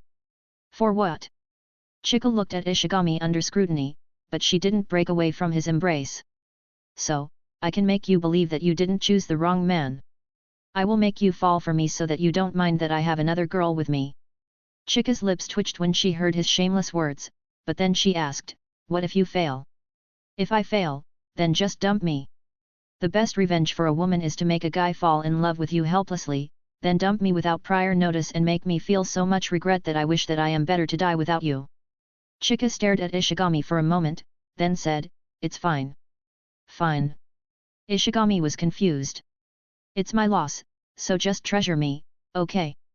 Chika didn't care about the bet since, in her mind, all she wished was to be with him even if, in reality, it was different from what she imagined.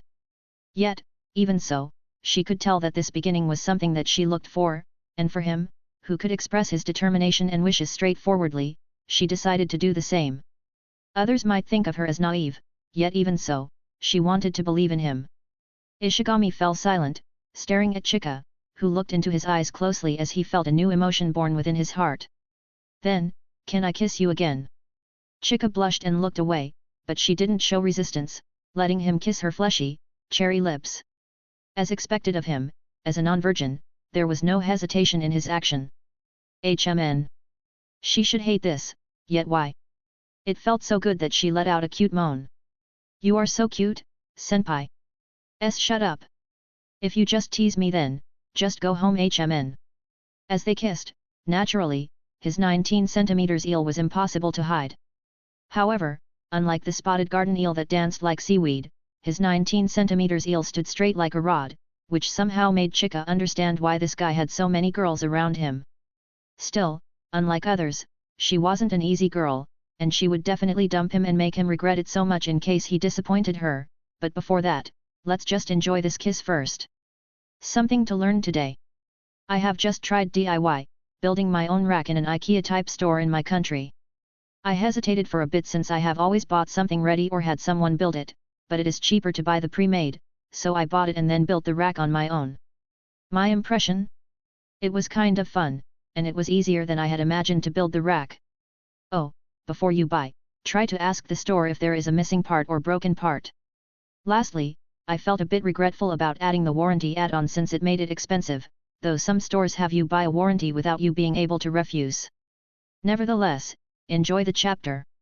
Chapter 59, Papa and Mama Boy. I am back. Welcome back. 2x. When Ishigami went home, his two parents quickly greeted him, and the smell of the dinner somehow wafted within the house. "Oh? Did you make a feast?" Ishigami was startled when there was so much food on the dining table, and he felt a bit overwhelmed since he had eaten before. Fortunately, with his young body and strong metabolism, he should be okay. However, the excitement exuded by his parents was a little too much for him. Moreover, "Why did you make red rice? Do you want Dad to be slimmer, Mom?" Ishigami asked with doubt. Unlike normal rice, red rice has zero fat content and many good nutrients, which is good for a diet.